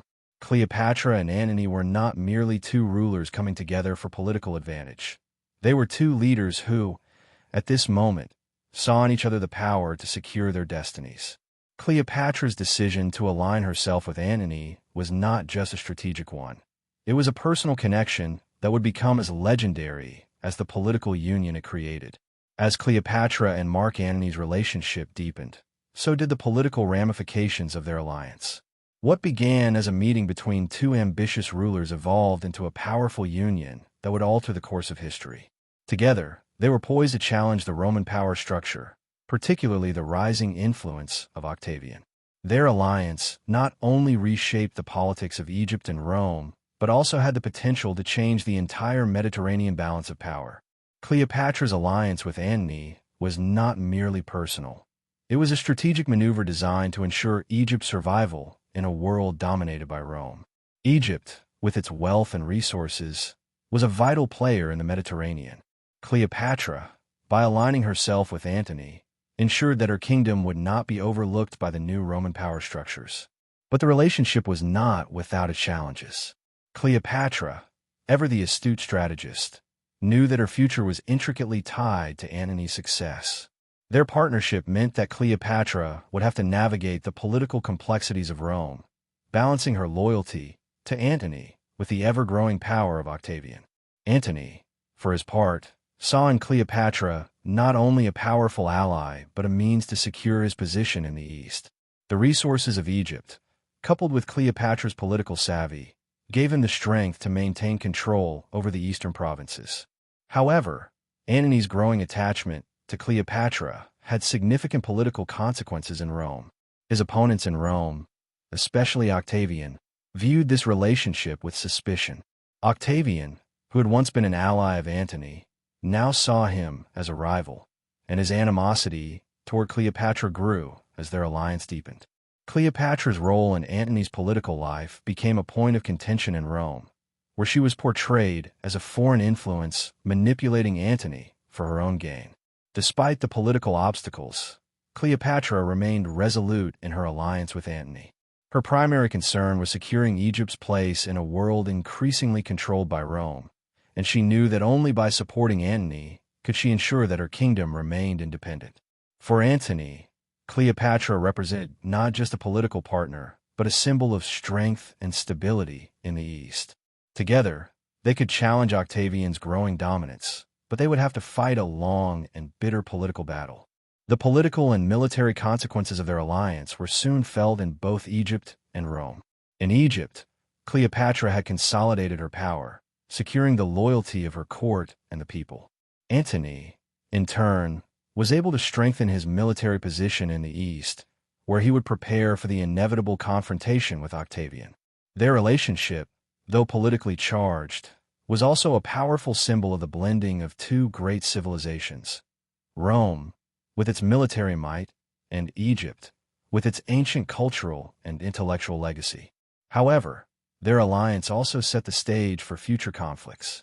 As Octavian's power grew, he became more determined to challenge Antony's position and end the influence of Cleopatra over the Roman general. The stage was set for the final showdown between the two men, one that would ultimately lead to the Battle of Actium. But for now, Cleopatra and Antony remained united, their bond strengthening as they prepared for the inevitable confrontation with Rome's future ruler. By the time the Battle of Actium loomed on the horizon, the Mediterranean world had already been divided by ambition, betrayal, and power struggles. The political rivalry between Mark Antony and Octavian had intensified, and their war for control of Rome was no longer a matter of political maneuvering. It was a full-scale military confrontation that would determine the fate of Rome, and Cleopatra, the Queen of Egypt, was drawn deeply into the conflict. The roots of the conflict between Mark Antony and Octavian lay in the shifting allegiances after the death of Julius Caesar. Once, Antony and Octavian had been allies, united under Caesar's banner. But after Caesar's assassination in 44 BC, their relationship deteriorated. Octavian, Caesar's adopted son, sought to establish his own power, while Antony, aligned with Cleopatra, expanded his influence in the East. Their differences were more than political. They were personal, fueled by ambition, pride, and the desire for control over the Roman Empire. Cleopatra had once seen in Antony a powerful ally who could help her secure Egypt's place in the Mediterranean world. But as their political and personal ties deepened, so did the animosity between Antony and Octavian.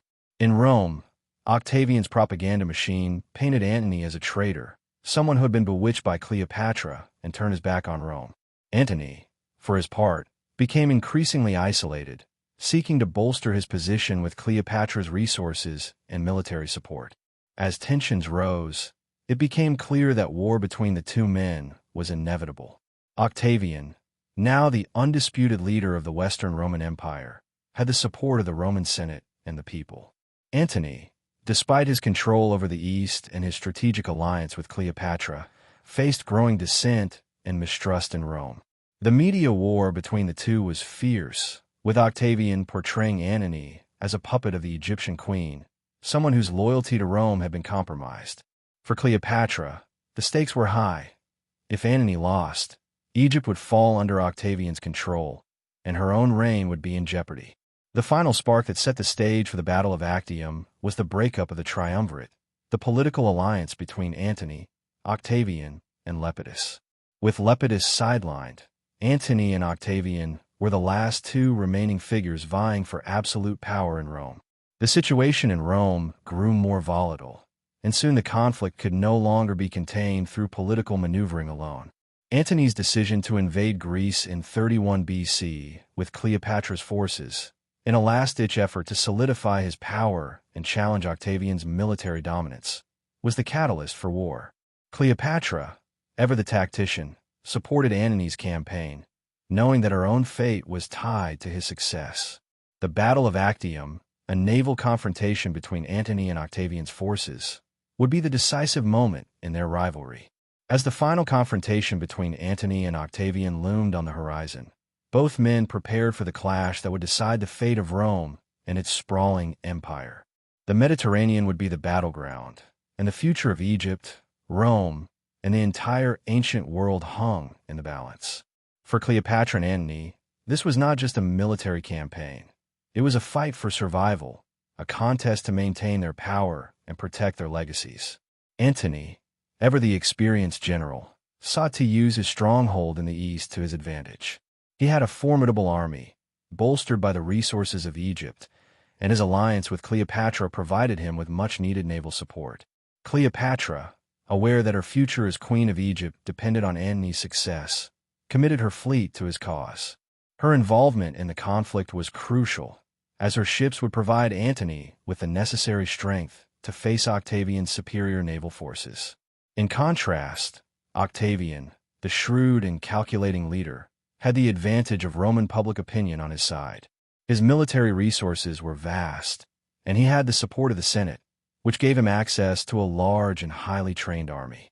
Octavian had also wisely positioned himself as the defender of Rome's interests, painting Antony as a traitor in the eyes of the Roman people. This made Antony's position far more precarious, as he was not only fighting for control of the Mediterranean, but also struggling to defend his reputation in Rome. Octavian's general, Agrippa, was a key figure in the preparations for the battle. Known for his military brilliance, Agrippa played a crucial role in the construction and positioning of the fleet. Octavian's forces had the advantage of superior strategy and logistics, and Agrippa ensured that their fleet was well equipped for the naval confrontation. Octavian's strategy was to use speed and maneuverability to his advantage, knowing that a quick victory could decisively shift the power dynamics in Rome's favor. In contrast, Antony's forces, though formidable, faced significant challenges. The naval forces provided by Cleopatra were strong, but there were tensions between Antony's Roman forces and Cleopatra's Egyptian fleet. Cleopatra's ships were equipped with the finest materials, but the loyalty of her sailors was uncertain, and her fleet lacked the same level of experience as Agrippa's well-trained sailors. Despite these challenges, Antony's forces remained determined to engage Octavian's army in a decisive battle. The Battle of Actium was set to take place in the Ionian Sea, off the coast of Greece, in 31 BC. As the date drew near, both sides prepared for what would be a defining moment in history. Antony, bolstered by Cleopatra's support, was determined to secure his position as the undisputed ruler of the Roman East. But Octavian, backed by the might of Rome and the political support of the Senate, was resolute in his goal to defeat his rival and secure his own claim to power. For Cleopatra, the stakes were incredibly high. If Antony were defeated, her kingdom would fall under Octavian's control, and Egypt's independence would be lost forever. She had bet everything on Antony's victory, and now, with the fleet in position and both sides poised for battle, Cleopatra could only wait and watch as the fate of Egypt, her son Caesarion's future, and her own legacy hung in the balance. The day of the Battle of Actium dawned, and the Mediterranean, normally a tranquil expanse of blue, was about to become a theater of war. On one side, Mark Antony and Cleopatra, with their combined forces, stood ready to face Octavian's superior navy. The stakes were incredibly high. This would not be just a battle for territory, but for the future of Rome and Egypt. As the two forces faced off, each side knew that the outcome would decide the course of history. The battle took place in the Ionian Sea, off the western coast of Greece, near the city of Actium. Both sides had amassed powerful fleets. Antony's forces, bolstered by Cleopatra's Egyptian ships, numbered over 500 ships, with Cleopatra's navy making up a significant portion of the fleet. These ships were strong and well-equipped, but the loyalty of the sailors was questionable, as many came from foreign lands. Antony and Cleopatra's ships were larger and heavier, meant to carry large numbers of troops and artillery, but they lacked the agility that would prove to be crucial in a naval battle. On the other side, Octavian's forces, led by his brilliant general Agrippa, had a fleet of around 400 ships. While smaller in number, Octavian's fleet was known for its speed and maneuverability. Agrippa had meticulously prepared his ships for the battle, ensuring that they were lighter and faster, allowing for more strategic flexibility. The Roman fleet had the advantage of better-trained sailors, many of whom had fought in numerous naval campaigns across the Mediterranean. As the battle began, the two forces engaged in a fierce exchange of artillery and maneuvers. The initial stages of the conflict saw Antony and Cleopatra's fleet positioning themselves in a defensive formation. They tried to use their larger ships to their advantage, hoping to overpower Agrippa's faster vessels with sheer force. But Agrippa, with his superior knowledge of naval tactics, quickly exploited their weaknesses. Antony's forces found themselves caught in a strategic trap.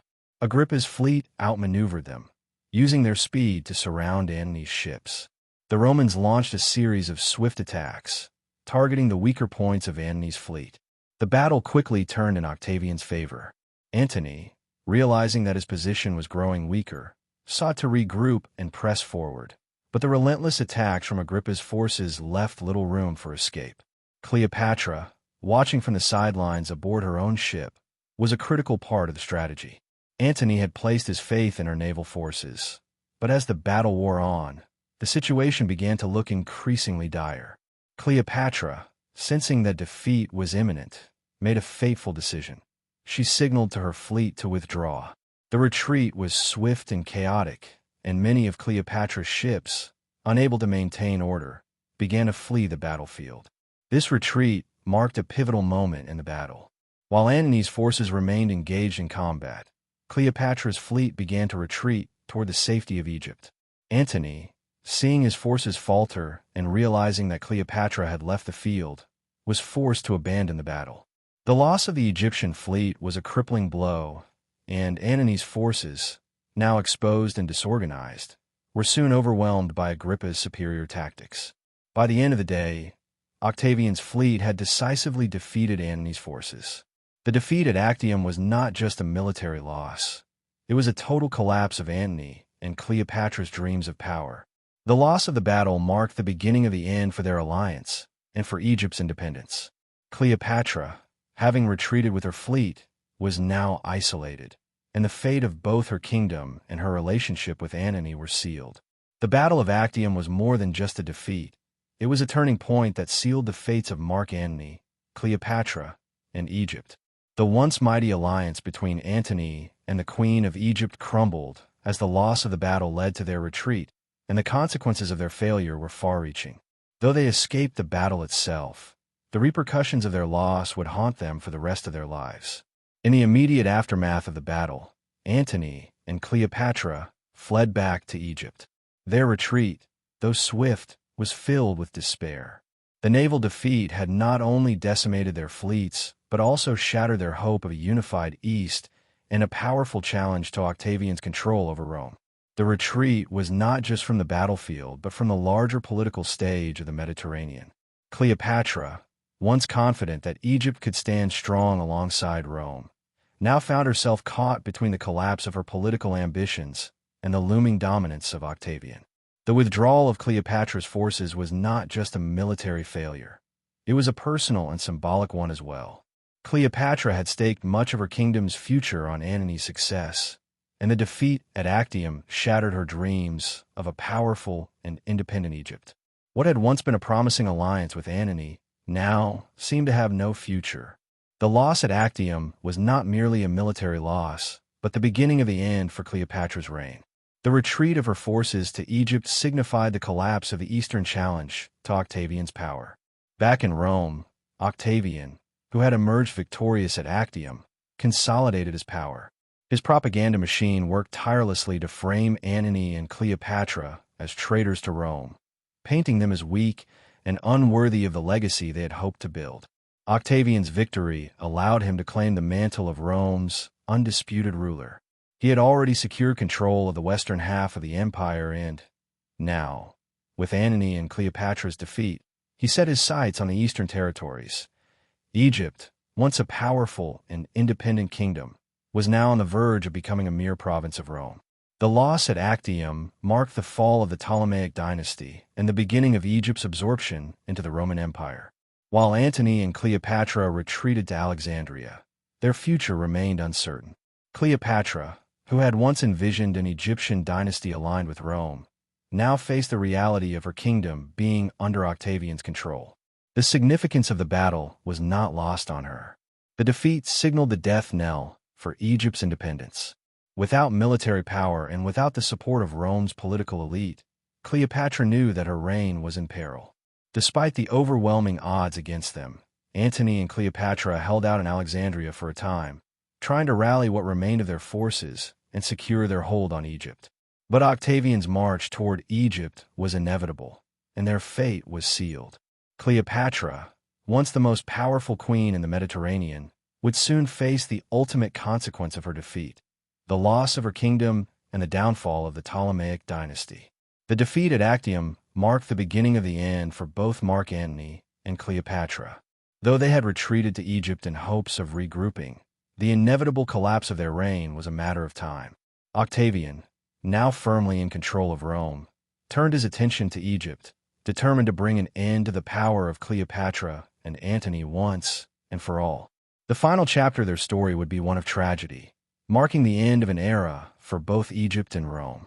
As Octavian's forces closed in on Alexandria, Antony and Cleopatra faced the harsh reality that their fight was over. Their forces were exhausted, their political alliances shattered, and their hopes of maintaining an independent Egypt all but gone. Despite their earlier confidence, the defeat at Actium had left them vulnerable. Cleopatra, who had once ruled as the Queen of Egypt with unmatched authority, now saw her kingdom on the verge of being annexed by Rome. Antony, the once proud general, was a shadow of the man he had been.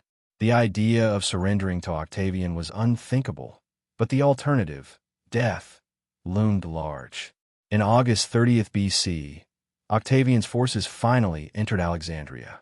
Antony, upon hearing a false report that Cleopatra had already taken her life, fell on his own sword in despair. Mortally wounded, he was carried to Cleopatra's tomb, where they were reunited for one last time. Antony's death marked the tragic end of his political and personal aspirations.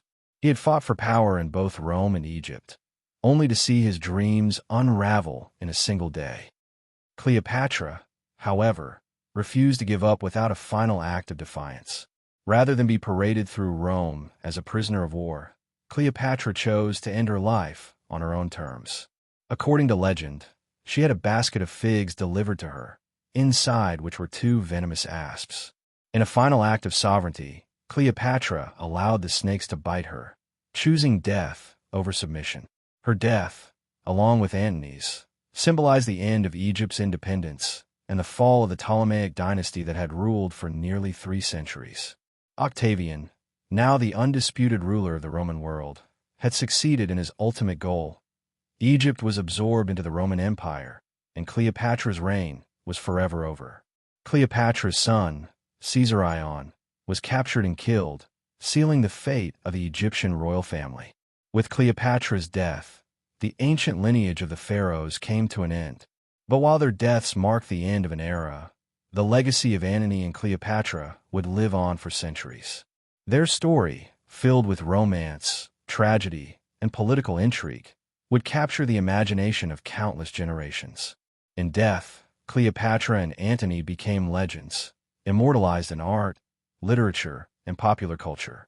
Their love story and their rise and fall were woven into the fabric of Roman and Egyptian history, serving as a cautionary tale of ambition, power, and the price of defiance. Though Cleopatra's reign ended in tragedy, her legacy as a powerful and intelligent ruler, a queen who fought for her kingdom and her people, would resonate throughout history.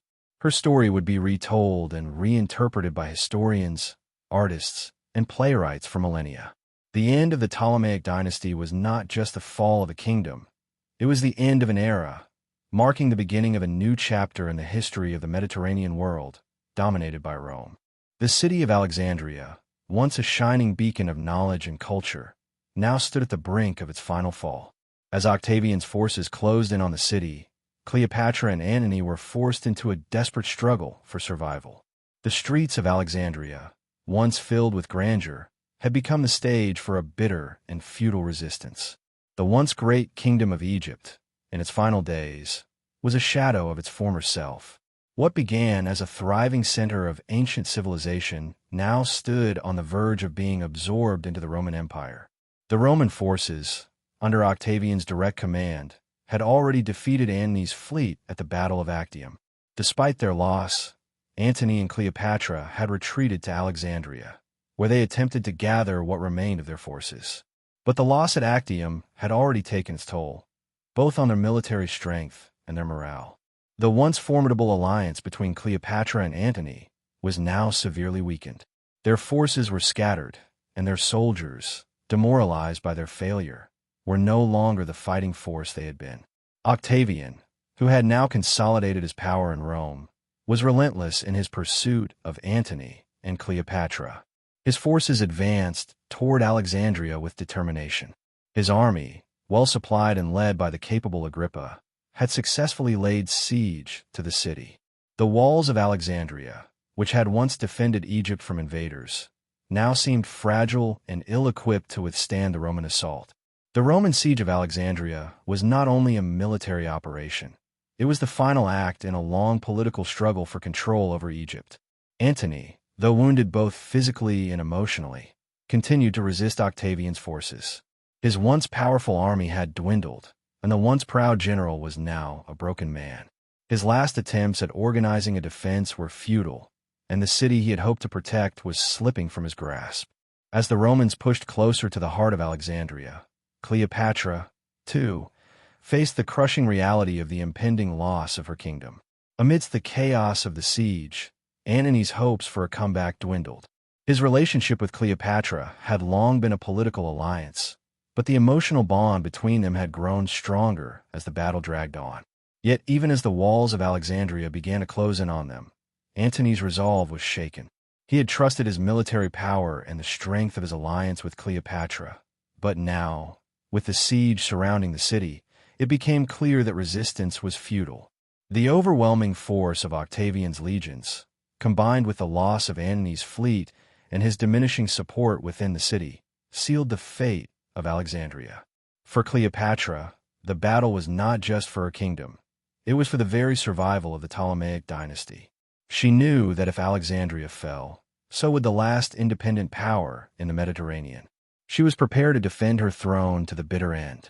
But with Antony's military strength waning and the Roman forces encroaching ever closer, it became increasingly clear that her kingdom's fate had already been decided by the outcome of the earlier battle at Actium. As Octavian's forces closed in on Alexandria, the weight of failure pressed heavily on Antony's shoulders.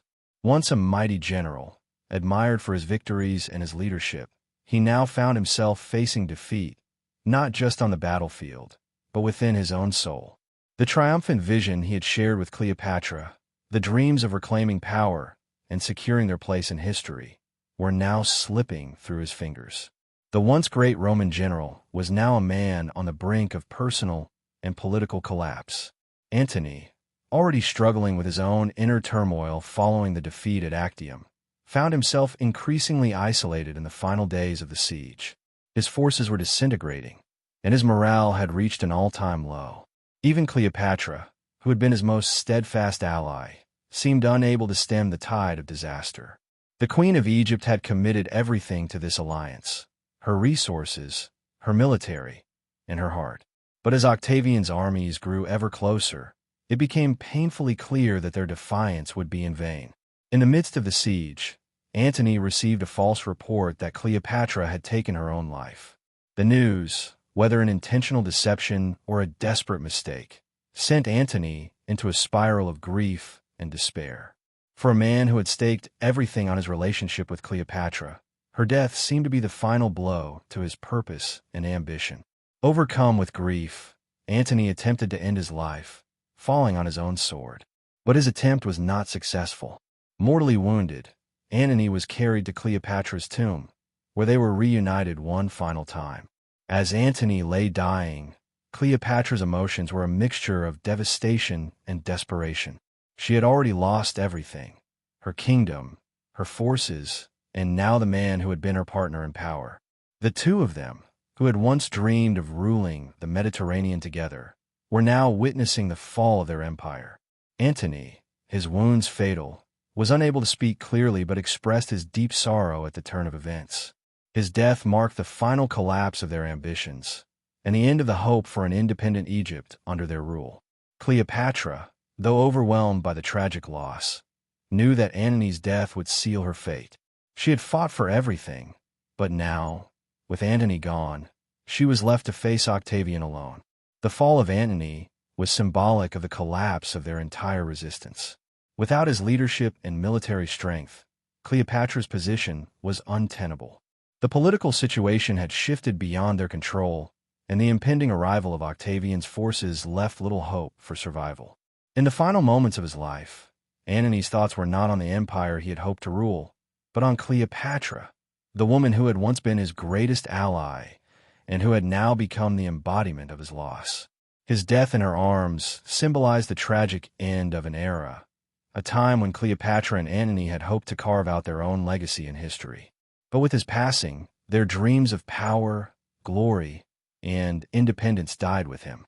With Antony's death, Cleopatra found herself standing at the precipice of her kingdom's destruction. The loss of her partner and lover, who had once been the key to her hopes of retaining Egypt's independence, left her with no clear path forward. Her kingdom, her dynasty, and her future were all on the line. As Octavian's forces drew ever closer, Cleopatra faced her darkest hour, clinging to the last vestiges of power in a final attempt to secure Egypt's future. Cleopatra's grief over Antony's death was profound, but she was also a ruler who had always understood the importance of survival. She knew that her personal loss had profound political consequences. Antony's death not only meant the end of their joint efforts to resist Octavian, it also made her position more vulnerable than ever. With the last remnants of Antony's army in disarray and Octavian's forces advancing on Alexandria, Cleopatra had little time to mourn. Her immediate focus had to be on protecting what remained of Egypt and securing her own fate. In a last-ditch attempt to negotiate with Octavian, Cleopatra sent envoys to him, hoping to appeal to his sense of mercy. She offered to surrender and promised her loyalty in exchange for the preservation of her life and the throne of Egypt. The messages she sent were filled with desperation, but also with the regal charm that had once won her many allies. Cleopatra, knowing that resistance was futile, attempted to placate Octavian and prevent a humiliating capture. Octavian, however, was not one to show mercy to a rival. His ultimate goal had always been to consolidate power, and Egypt, now the last major independent power in the Mediterranean, was the final obstacle. He had already secured the loyalty of Rome, and Egypt's integration into the Roman Empire was the logical conclusion of his conquest. Cleopatra's desperate plea was, to him, little more than a formality. He had already decided her fate. In a last-ditch attempt to negotiate with Octavian, Cleopatra sent envoys to him, hoping to appeal to his sense of mercy. She offered to surrender and promised her loyalty in exchange for the preservation of her life and the throne of Egypt. The messages she sent were filled with desperation, but also with the regal charm that had once won her many allies. Cleopatra, knowing that resistance was futile, attempted to placate Octavian and prevent a humiliating capture. Octavian, however, was not one to show mercy to a rival. His ultimate goal had always been to consolidate power, and Egypt, now the last major independent power in the Mediterranean, was the final obstacle. He had already secured the loyalty of Rome, and Egypt's integration into the Roman Empire was the logical conclusion of his conquest. Cleopatra's desperate plea was, to him, little more than a formality. He had already The death of Cleopatra in 30 BC marked not only the end of her reign, but the close of a glorious chapter in the history of Egypt. As the last of the Ptolemaic dynasty, Cleopatra's demise signaled the loss of Egypt's independence and its absorption into the Roman Empire. Yet, her legacy, both as a ruler and as a symbol, would linger far beyond her death, influencing the political, cultural, and social landscapes of both Egypt and Rome. After her death, Octavian, later Augustus, consolidated his control over Egypt, ending the Ptolemaic dynasty that had ruled for nearly 3 centuries. Egypt, once a powerful and independent kingdom, became a province of the Roman Empire, marking the final fall of one of the oldest civilizations in history. Alexandria, Cleopatra's proud city, lost much of its former significance as a political and cultural capital, though it continued to be a center of learning and commerce for some time. Despite Egypt's political absorption by Rome, Cleopatra's personal legacy remained a powerful symbol. In Rome, Cleopatra's name was synonymous with exoticism, political intrigue, and scandal. She was not simply a defeated queen. Her relationship with Julius Caesar and Mark Antony made her a central figure in the political struggles that led to the rise of Augustus. In the eyes of the Roman people and politicians, Cleopatra was a foreign queen who had seduced the greatest men of Rome, threatening the very stability of the Republic. Her image was often used as a tool in political propaganda to paint Antony as a traitor to Rome and to solidify Octavian's position as the savior of the Roman state. Cleopatra's legacy as a ruler was one of complexity. She had been a monarch who wielded extraordinary intelligence, political acumen, and charm, but her story also became one of tragedy. Her downfall was not just the result of military defeat, but of a failure to maintain the delicate balance between personal alliances and political survival. Yet, despite her defeat, Cleopatra's intelligence and diplomatic skills were recognized by many, and she remained a respected figure for her ability to navigate the intricacies of Roman politics and the challenges of ruling an ancient kingdom in a world dominated by Rome. In Egypt, Cleopatra was remembered as a queen who fought valiantly to protect her kingdom and who embodied the ancient power of the pharaohs. Though her dynasty ended in defeat, her reign had marked a final attempt to restore Egypt's former glory. She was both the last of the Ptolemies and the symbol of Egypt's last great stand against the Roman Empire. Her political struggles, her alliances with Julius Caesar and Mark Antony, and her fierce determination to maintain Egypt's sovereignty became legends that would be passed down through the generations.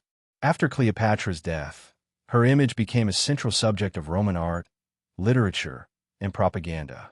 The defeat of Antony and Cleopatra at Actium, along with their subsequent deaths, presented Octavian with the perfect opportunity to shape the narrative of their downfall.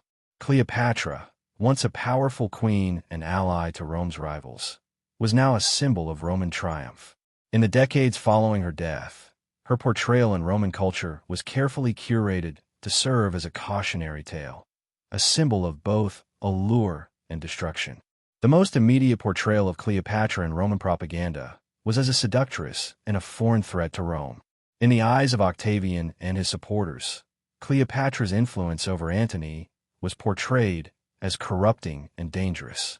Roman authors and poets, such as Virgil and Horace, reflected this view in their works, depicting her as a woman who had undermined the strength of the Roman general and, by extension, the Roman state.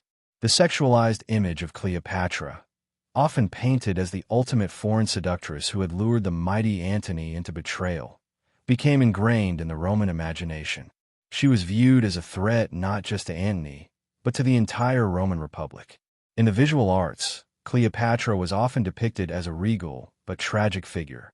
Her beauty, power, and charm were emphasized, but these qualities were also framed within the context of her downfall. Roman coins, statues, and reliefs frequently depicted Cleopatra as both an exotic and alluring figure, embodying the feminine mystique that had captivated Antony. Yet, these same works of art often associated her beauty with her ability to manipulate, highlighting her role in Antony's defeat.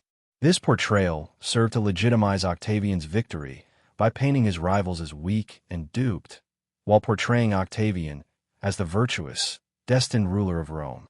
Roman writers like Plutarch and Appian of Alexandria wrote about Cleopatra's relationship with Caesar and Antony with a mixture of admiration and disdain. These accounts painted her as a shrewd political operator, but one who was ultimately undone by her ambition. Plutarch, in particular, characterized her as a woman whose personal relationships overshadowed her role as a ruler. His works helped cement Cleopatra's image as both an intelligent monarch and a woman whose political choices led to her tragic end. The narrative surrounding Cleopatra, created by Roman authors and artists, served to support the idea of Octavian as a legitimate ruler, marking the end of a tumultuous chapter in Roman history. Cleopatra's portrayal as a seductress and a queen who lost everything to her desires was a tool in Octavian's hands, used to justify his consolidation of power. In this context, Cleopatra was not just a fallen queen. She was the embodiment of what happened when a woman, a foreigner, and a political rival to Rome dared to challenge its dominance. Yet, despite the negative depictions in Roman art and literature, Cleopatra's legacy did not fade completely. Over time, her image began to shift.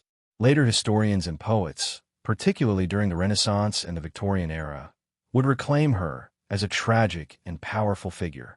Her intelligence, wit, and political acumen were recognized, and she was often seen in a more sympathetic light, remembered not just for her relationships with Caesar and Antony, but for her courage in the face of overwhelming odds. In the centuries following Cleopatra's death, her legacy continued to evolve, shifting from the villainous seductress portrayed in Roman propaganda to a more complex and powerful figure. During the Renaissance and beyond, Cleopatra's story was reinterpreted, and she emerged as both a tragic figure and a symbol of intelligence, strength, and political mastery. As historical interpretations began to shift, Cleopatra was remembered not only for her beauty and relationships, but also for her sharp mind and her strategic use of power. The Renaissance period was pivotal in reshaping Cleopatra's image. As European artists and writers began to rediscover the classical world, Cleopatra's legacy was re-examined through a more humanistic lens. Writers, poets, and playwrights sought to explore her as a figure not just of romantic intrigue, but of intellect and ambition. It was during this period that the idea of Cleopatra as a tragic queen, caught between personal desire and political duty, began to take shape. Artists like Raphael and Titian painted Cleopatra not only as a beautiful woman, but as a ruler of Greece. One of the most influential literary works to contribute to this change in perception was William Shakespeare's play Antony and Cleopatra, written around 1606. In this play, Shakespeare depicted Cleopatra as a figure of both passion and intellect, deeply aware of the political forces surrounding her and willing to manipulate them for her survival and her kingdom's prosperity. While Shakespeare's portrayal focused on the emotional complexity of Cleopatra's relationship with Antony, it also highlighted her astuteness and leadership qualities, moving beyond the simple, seductive caricature that had been constructed by Roman authors. In the centuries that followed, Cleopatra's legacy continued to evolve. The Enlightenment era, which placed great value on reason and political theory, further transformed Cleopatra's image. Historians and scholars began to examine her reign with more nuance, recognizing her diplomatic skills and political savvy. Rather than being remembered solely as a queen whose alliances with Roman generals brought her downfall, Cleopatra came to be seen as a ruler who had navigated the treacherous waters of Roman politics with remarkable intelligence. By the time the 19th and 20th centuries rolled around, Cleopatra's legacy had fully transformed. She was no longer just a tragic queen. Instead, she was celebrated as a leader who had managed to hold her own in a world dominated by men, and whose political acumen was as important as her beauty. Writers, filmmakers, and historians began to focus on her leadership, her ability to manipulate power dynamics, and her determination to preserve Egypt's independence at all costs. In modern times, Cleopatra's legacy continues to be re-evaluated. She is often seen as a symbol of female strength, intelligence, and the complexities of leadership. Scholars continue to study her reign, examining her strategies for diplomacy and governance, as well as her relationships with Julius Caesar and Mark Antony. Far from being just a seductress or a tragic victim of her circumstances, Cleopatra is now recognized as a formidable queen who used every tool at her disposal to maintain Egypt's autonomy and power. The reimagining of Cleopatra's legacy throughout history reflects a broader shift in how we view powerful women. Over time, she has come to symbolize not just the seductiveness and allure of femininity, but the intellect, strategy, and resilience of a great leader who defied the expectations of her time. Her story, like that of many powerful women throughout history, is one that continues to evolve as we look back and understand the complexities of her reign. Cleopatra's legacy transcended history books and scholarly articles. Over the centuries, she has become one of the most iconic figures in popular culture, influencing countless works of art, literature, and film. From the Renaissance to Hollywood blockbusters, Cleopatra's image has been continually reshaped, but her presence in the collective imagination remains as powerful as ever. Her story has been retold and reinvented for generations, reflecting the ever-changing ways we interpret her life, her relationships, and her reign. One of the most significant factors in Cleopatra's enduring popularity is her portrayal in literature.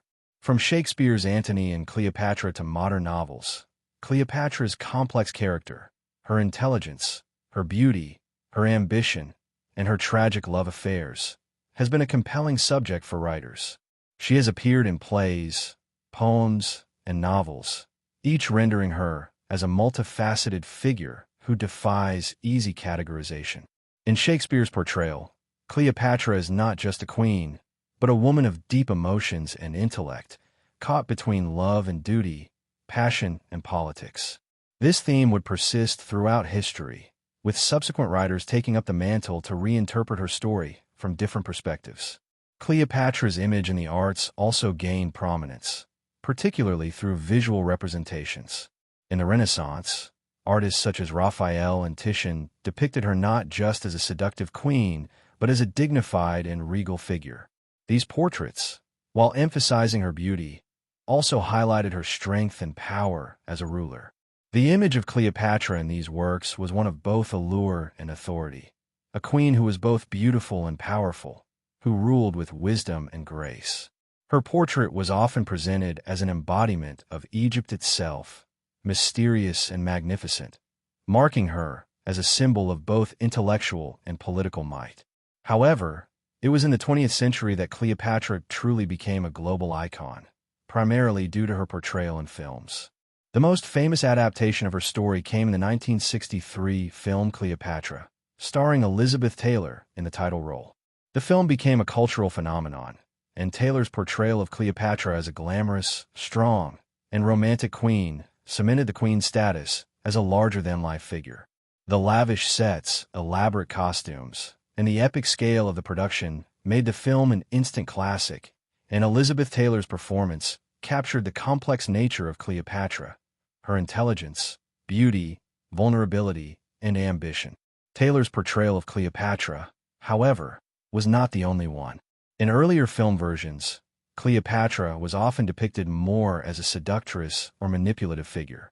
However, modern adaptations have tended to explore her leadership qualities and her political savvy, in keeping with the more nuanced portrayals of her in recent historical scholarship. Movies, television series, and documentaries have continued to reinvent Cleopatra's image, with each interpretation reflecting the attitudes and interests of the time. Cleopatra's presence in popular culture isn't confined to literature and film. She has been the subject of countless songs, paintings, and performances. Her life, though tragic, serves as a backdrop for exploring themes of love, power, betrayal, and the intersection of personal desires with political realities.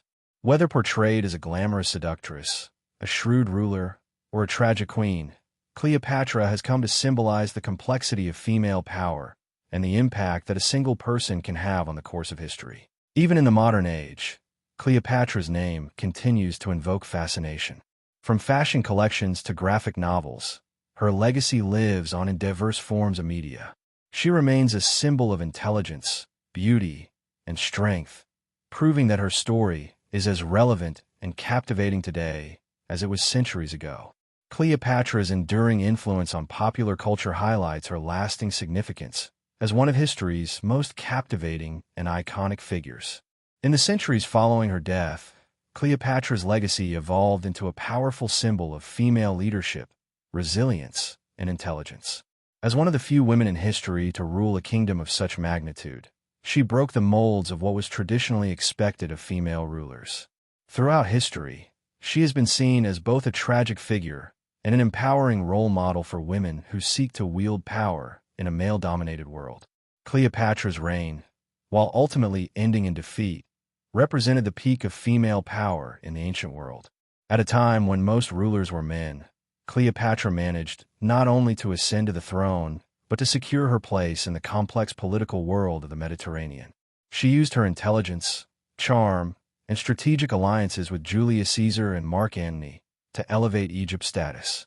While history often focuses on her relationships with these two Roman leaders, it's important to recognize that Cleopatra ruled Egypt with political astuteness, particularly in her ability to manage the powerful factions in her own court and navigate the tumultuous relationship between Egypt and Rome. In the centuries that followed her death, Cleopatra became a symbol of both empowerment and tragedy. Her intelligence and political acumen are often cited as essential qualities of her leadership.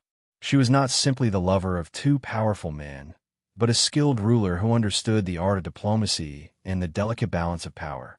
Her ability to speak multiple languages, her knowledge of Egyptian and Roman politics, and her strategic military decisions all highlight her capabilities as a leader in a world that largely underestimated women's power. In this sense, Cleopatra is often viewed as one of the most politically skilled women in history. Cleopatra's legacy as a female ruler has continued to inspire countless women throughout history. In times of oppression and gender inequality, her story has been a beacon of hope for women seeking to break barriers and assert themselves in leadership roles. Her ability to rule with intelligence, her defiance in the face of overwhelming odds, and her ambition to restore Egypt's greatness have made her an enduring symbol of female empowerment. For many, she represents the possibility of women achieving greatness in positions of power, a testament to the strength and capability of women throughout history. In modern times, Cleopatra has been embraced as a feminist icon. Her life story, with its rich blend of romance, politics, and struggle, offers a vision of what is possible when a woman rises to the top in a world that often works to suppress her. Cleopatra's intelligence, political alliances, and ability to shape the future of Egypt have made her a model of how women can use their influence for both political and cultural gain. She has become a figure who transcends her time, a timeless reminder of women's potential to lead, to influence, and to resist those who seek to define their roles. Cleopatra's power and influence were not defined solely by her gender. Instead, they were rooted in her understanding of politics, culture, and diplomacy. By wielding her intellect and charm in tandem with political shrewdness, Cleopatra created a legacy that endures in the hearts of women leaders today. She remains an essential figure in the ongoing conversation about women in power, reminding us that female leadership, even in the face of defeat, is a potent force that can change the course of history. While Cleopatra's death marked the end of Egypt's independence and the beginning of its integration into the Roman Empire, the legacy of her reign continued to shape the future of Egypt for centuries. As the last Ptolemaic ruler, Cleopatra's political and cultural influence lingered even as her kingdom became a province of Rome. Egypt, though now controlled by a foreign power, retained much of its ancient grandeur and identity. Under Roman rule, Egypt became a vital part of the empire, both as a wealthy and strategic province and as a cultural touchstone for Roman rulers and citizens alike. After Cleopatra's death, Egypt was formally annexed by Rome in 30 BC, and Octavian, later Augustus, became the first Roman emperor. The conquest of Egypt symbolized the end of the Hellenistic age and the final absorption of the Eastern Mediterranean into the Roman Empire. However, Egypt's significance within the empire did not diminish. In fact, under Roman rule, Egypt remained an essential and wealthy province, particularly because of its agricultural output, including its grain production, which was vital to feeding the growing population of Rome. Though Cleopatra was no longer there to rule, her legacy lived on in how Egypt was managed and remembered. The Romans continued to maintain Egypt's ancient temples, cities, and religious customs, recognizing the importance of its culture in the broader context of the empire. Cleopatra's royal court, which had been a center of intellectual and artistic activity, became part of the mythos surrounding Egypt, drawing the interest of Roman elites and poets alike. Roman emperors, including Augustus, often looked to Egypt's wealth and exotic allure as part of their imperial power. Moreover, Cleopatra's own contributions to Egyptian culture were still felt in the artistic and architectural projects she had undertaken during her reign. While Egypt was no longer ruled by the Ptolemies, it still retained much of its distinct Egyptian character. Temples and monuments dedicated to Egyptian gods and pharaohs continued to stand, while Roman emperors, such as Augustus, sought to align themselves with Egypt's ancient past to enhance their own image. The Roman fascination with Egypt persisted, as it symbolized both ancient wisdom and wealth. In terms of Egypt's influence on Rome, the relationship was a complex one. The legacy of the Ptolemaic dynasty, particularly under Cleopatra, remained an object of fascination for Rome.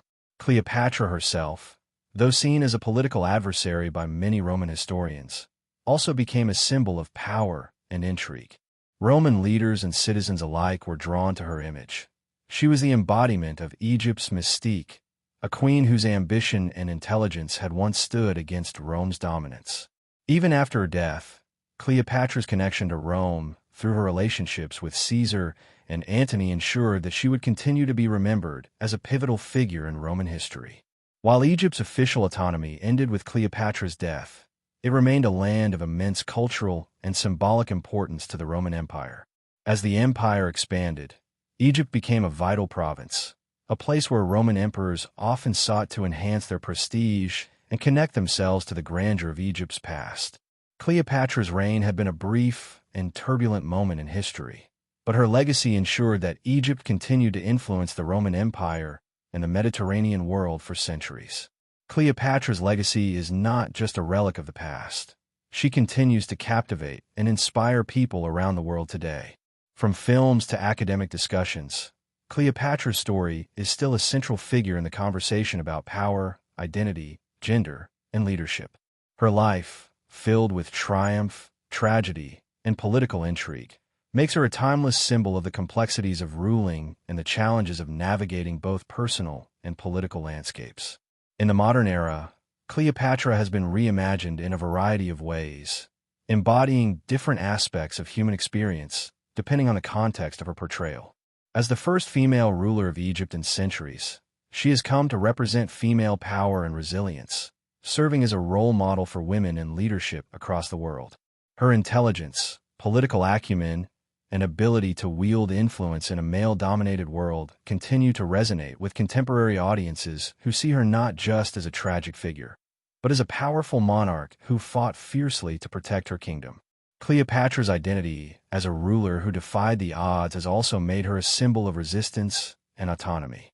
In an age when women were often excluded from the corridors of power, Cleopatra broke those boundaries and exercised her authority as queen in a way that was both unconventional and groundbreaking.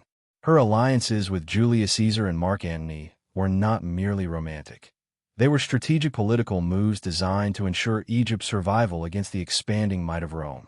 In this way, she represents the complexity of leadership, where personal relationships can have as much influence on a ruler's fate as military victories or political alliances. In the realm of popular culture, Cleopatra is frequently depicted in literature, theater, music, and film. One of the most iconic portrayals is Elizabeth Taylor's performance in the 1963 film Cleopatra, where she portrayed the queen as both a romantic figure and a politically savvy leader. This portrayal helped solidify Cleopatra's status as an enduring cultural icon, blending her beauty and seduction with her formidable intellect and power. The film, while not historically accurate in many aspects, captured the grandeur and the allure of Cleopatra, making her story a fixture of Hollywood storytelling. Beyond the big screen, Cleopatra's story continues to be a central theme in discussions of gender and power. Feminist scholars and activists have adopted her as a symbol of female strength and authority, not just in ancient times, but in the context of modern struggles for women's rights. Cleopatra's ability to navigate complex political waters while maintaining a sense of personal autonomy has made her a figure who transcends historical time periods, providing a lens through which we view the struggles and triumphs of women in power. In academic circles, Cleopatra is also the subject of intense historical and cultural analysis. Scholars debate her true role in history. Was she a manipulative seductress, as Roman historians often depicted, or was she a brilliant strategist who used the political and military tools available to her to protect her kingdom? Modern scholars tend to view Cleopatra as a ruler of remarkable skill and ambition, understanding the precarious position she occupied as the Queen of Egypt in an era when powerful empires like Rome sought to dominate the Mediterranean. Even in the world of pop culture, Cleopatra's image continues to evolve. She appears in video games, graphic novels, and contemporary music, with her legacy being adapted and reimagined for new generations. From Beyoncé's reference to Cleopatra in her music to her appearance in modern graphic novels, Cleopatra remains relevant and influential, a symbol of timeless leadership and unyielding determination. Cleopatra, the last pharaoh of Egypt, has lived on in the modern imagination as a figure of mystery, beauty, power, and tragedy. Despite the centuries that have passed since her death, her story continues to captivate people around the world.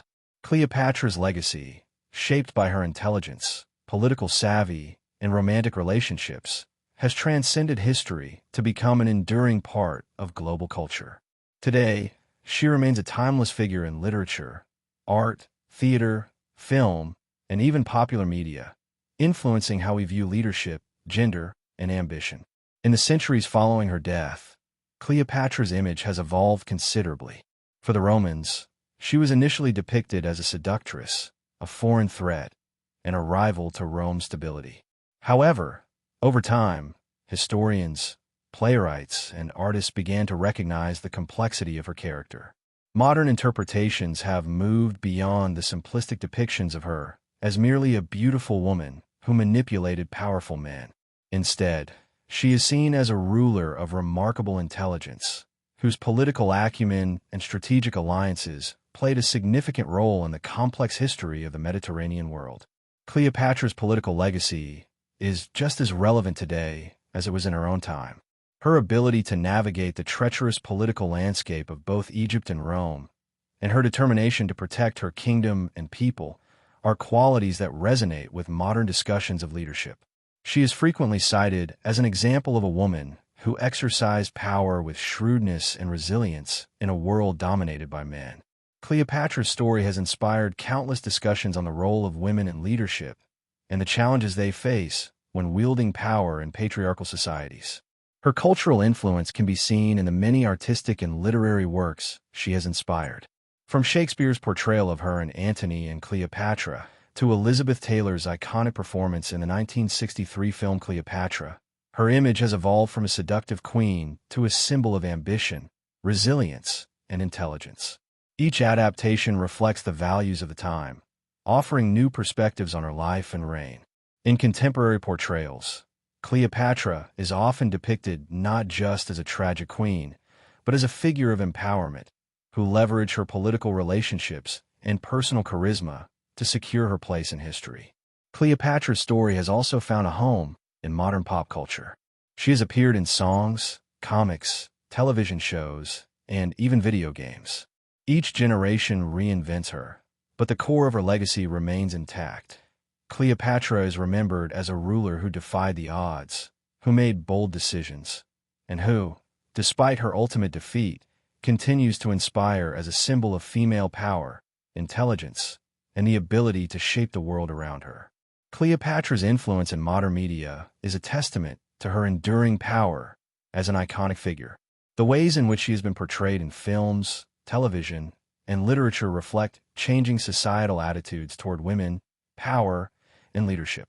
Each new interpretation of Cleopatra offers fresh perspectives, but the core aspects of her character, her intelligence, political savvy, and resilience, remain central to her legacy. Perhaps the most famous portrayal of Cleopatra in modern media is Elizabeth Taylor's 1963 film Cleopatra. The film, one of the most expensive productions of its time, portrayed Cleopatra as a glamorous, seductive, and politically astute queen, navigating both love and power in her relationships with Julius Caesar and Mark Antony. Taylor's performance was legendary, and her Cleopatra became the defining image of the queen for many. The film combined elements of spectacle with a nuanced portrayal of Cleopatra's political cunning and personal struggles.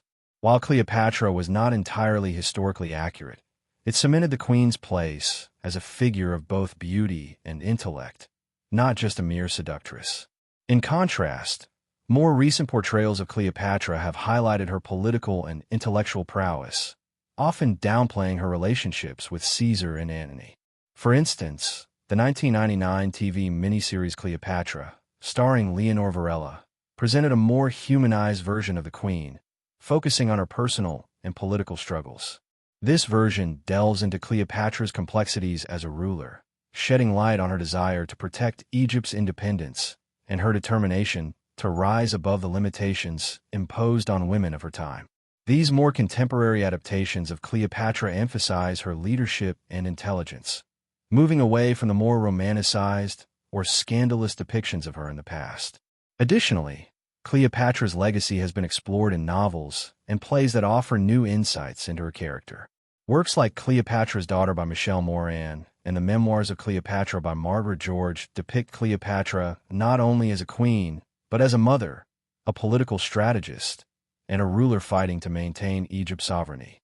These works contribute to the evolution of her character from a seductress into a more multifaceted figure, focusing on her intellect, ambitions, and the emotional depth of her decisions. Cleopatra's appearances in popular culture, from graphic novels to comic books, reflect the ongoing fascination with her story. These depictions often emphasize her agency and strength, reinforcing her role as a powerful woman in history. In modern retellings, Cleopatra has been reimagined as an icon of female empowerment, a ruler who used her intellect and political skill to navigate the complex and often dangerous world of ancient politics. This shift in portrayal has been influenced by contemporary views on women's leadership and gender equality. Moreover, Cleopatra's story has continued to capture the imagination of artists, writers, and filmmakers, who find in her a complex figure, one who defied the traditional roles of women in ancient history. The queen's ability to wield power in a male-dominated world continues to inspire modern interpretations of female leadership and strength. Her adaptability and resilience, even in the face of overwhelming odds, make her a compelling figure in an age where women's voices in politics and leadership continue to grow. In modern times, Cleopatra has become more than just a historical figure. She is a symbol of female empowerment, strength, and resilience. As one of the most powerful women of the ancient world, she challenges conventional gender norms and continues to inspire contemporary discussions on the roles of women in leadership. Her ability to navigate a male-dominated political landscape and maintain Egypt's sovereignty, even if briefly, has made her an iconic figure for feminist movements and discussions. Cleopatra's legacy is often invoked in discussions of women in power. She defied the expectations of her time by ruling Egypt as both a monarch and a diplomat, frequently engaging with the most powerful men in Rome without being relegated to the background as a passive figure. In doing so, she challenged the traditional gender roles that confined women to limited political and social spheres. She wielded political power in a world that was not kind to female rulers and succeeded by leveraging her intellect, strategic alliances, and personal charisma. Today, Cleopatra is celebrated as a feminist icon, particularly by women who see her as a trailblazer for female leadership in a world that has long been dominated by men. In her time, Cleopatra's reign was a remarkable feat. She was not only the queen of a mighty empire, but also a woman who held sway over the most powerful Roman figures of the era. In the context of today's world, where female leaders continue to fight for recognition and respect, Cleopatra represents the untapped potential of women who have long been underestimated by history. Her image as a symbol of female ambition is also central to her modern-day influence. Cleopatra was not a ruler by birthright alone. She worked tirelessly to secure her position and protect her kingdom, navigating internal court politics, international diplomacy, and military challenges. Her alliances with Julius Caesar and Mark Antony were not based purely on romantic affection. They were calculated political moves designed to secure Egypt's place on the world stage. Cleopatra understood the importance of her relationships with Rome, and she used them to her advantage, demonstrating an acute understanding of power dynamics. In this sense, Cleopatra's life and reign speak to the strategic use of personal agency, a theme that resonates deeply with contemporary feminist discourse. Modern readers and viewers often admire Cleopatra's ability to use her influence in both political and personal spheres to maintain power. Rather than being depicted as a mere victim of circumstance, Cleopatra is remembered as a ruler who made bold, calculated decisions to secure her future and that of her people. In literature, film, and media, Cleopatra has been portrayed as both a tragic figure and a resilient icon. But in all these representations, she is a woman who refused to accept the limitations imposed upon her because of her gender. She didn't seek to undermine men to gain power. She found ways to work within the structures of authority to advance her own ambitions, proving that women can achieve great things within systems that weren't originally designed for them. In modern feminist discourse, Cleopatra's legacy is a touchstone for many who continue to argue for greater female representation in politics, business, and leadership. Her legacy demonstrates the potential for women to exercise power in realms traditionally reserved for men and acts as an enduring example of how women can leverage their intelligence, alliances, and strengths to lead nations and reshape the course of history. Cleopatra's legacy has been a rich subject for scholars, historians, and feminists alike. In the realm of education, her life and reign offer profound insights into the complexities of power, gender, and politics in the ancient world. Scholars continue to examine her political strategies, her relationships with Rome's most powerful men, and her role in shaping the cultural and intellectual history of Egypt. Cleopatra's reign is often studied as a case study in diplomacy, leadership, and survival, making her an essential figure in both historical studies and feminist scholarship. For historians, Cleopatra's reign is a fascinating subject because it occurred during a pivotal time in history, the transition from the Roman Republic to the Roman Empire. Her relationship with Julius Caesar and Mark Antony, and her attempts to protect Egypt's sovereignty have been extensively analyzed for their political and diplomatic ramifications. Scholars examine how Cleopatra used her intelligence, charm, and political acumen to secure her position as queen in a world where women in power were the exception rather than the rule. Her ability to navigate the volatile political environment of ancient Rome and her strategic alliances with two of Rome's most prominent leaders showcase her understanding of power dynamics on both personal and international levels. Feminist scholars have also contributed significantly to the study of Cleopatra, viewing her as a figure who challenges the traditional narratives of female power in ancient history. Cleopatra's legacy has provided a framework for discussing women in leadership roles, particularly in a time when women were rarely given positions of authority. Feminist interpretations of Cleopatra emphasize her role as a politically astute and assertive leader, highlighting her ability to command armies, form strategic alliances, and protect her kingdom against the might of Rome. In this context, Cleopatra is often studied as a figure who redefined the boundaries of what women could accomplish in politics and leadership. Her portrayal in historical studies also allows scholars to discuss the intersectionality of race, gender, and power in antiquity. Cleopatra's mixed heritage, being of Macedonian Greek descent and ruling Egypt, a predominantly African society, has led to diverse discussions about identity and representation in ancient history. Her legacy, particularly in the context of modern racial and gender studies, underscores the complexities of leadership, identity, and the representation of non-European figures in history. Many modern scholars emphasize that Cleopatra's legacy must be understood in light of the cultural and political tensions between Egypt and Rome, and how her identity as a foreign woman ruler intersected with the imperial and racial dynamics of the time. Cleopatra's story also provides scholars with an opportunity to explore how history is written and remembered. Her image has been shaped not only by contemporary accounts from Roman historians, but also by later retellings that have either vilified or romanticized her. Scholars of cultural studies analyze how Cleopatra's life has been portrayed across different time periods, questioning how historical narratives are influenced by the agendas of those telling the story. Her portrayal has shifted significantly from the Roman propaganda that painted her as a foreign seductress to the more nuanced interpretations of modern historians, who recognize her as a multifaceted ruler. As a subject of study, Cleopatra remains a powerful symbol for both cultural analysis and historical inquiry. Her ability to inspire new interpretations across disciplines, from political history to gender studies, makes her one of the most examined figures in ancient history. In educational contexts, Cleopatra's legacy continues to inspire students and scholars alike to think critically about the intersection of power, gender, race, and historical narratives.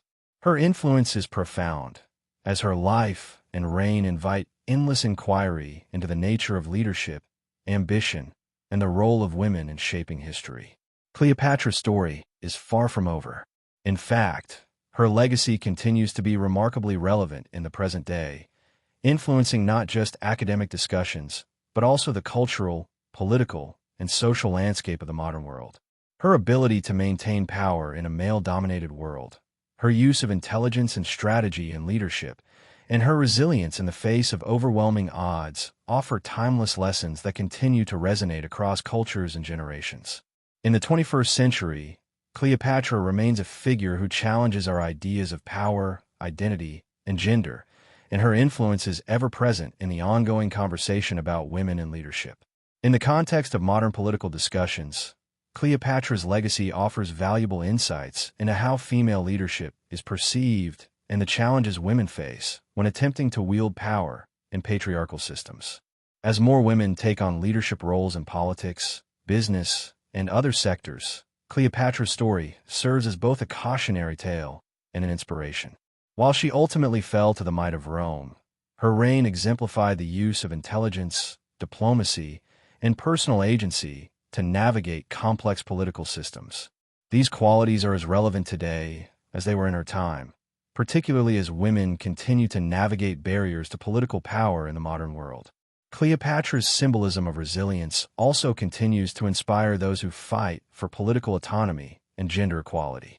Her ability to adapt and survive in a rapidly changing political landscape, and her eventual fight to protect Egypt's independence, reflect the ongoing struggles of many countries and individuals fighting to maintain their sovereignty, cultural identity, and rights in the face of external pressures. Cleopatra's story, as both a ruler and a woman, challenges us to rethink the nature of leadership and empowerment, encouraging a more inclusive definition of power that values strategic thinking, resilience, and adaptability. Moreover, Cleopatra's cultural significance extends beyond the political sphere. Her representation in contemporary media, as both a figure of seduction and political intelligence, continues to provoke discussions about gender and identity. In an age where women's voices are increasingly heard in all areas of life, Cleopatra's multifaceted persona, one that blends beauty, intellect, and leadership, resonates as a symbol of the complexity of female identity. She is a reminder that women, regardless of their backgrounds or the societal norms of their time, can shape history with their decisions and actions. Cleopatra's influence is also evident in the continued exploration of race and representation in historical narratives. As a figure of mixed heritage, Greek, Macedonian, and Egyptian, Cleopatra's identity challenges us to think about how racial and cultural backgrounds impact leadership, representation, and legacy. In today's increasingly globalized world, her legacy encourages us to question and redefine our understanding of identity, particularly in the context of leadership, and challenges the traditional norms that have historically shaped who gets to be seen as a leader. Lastly, Cleopatra's presence in modern discussions of power, whether in leadership, media, or the arts, reminds us that history is not static. It evolves with our changing values and perspectives. Her story, once shaped by the narratives of Roman historians, now belongs to the world. She is no longer just a historical figure, but an enduring cultural force, a symbol of intelligent, resilient leadership that continues to challenge and inspire people around the globe. Her legacy, in all its complexity, has become a powerful tool for understanding the ever-changing dynamics of power, gender, and identity in the modern world. Thanks for watching.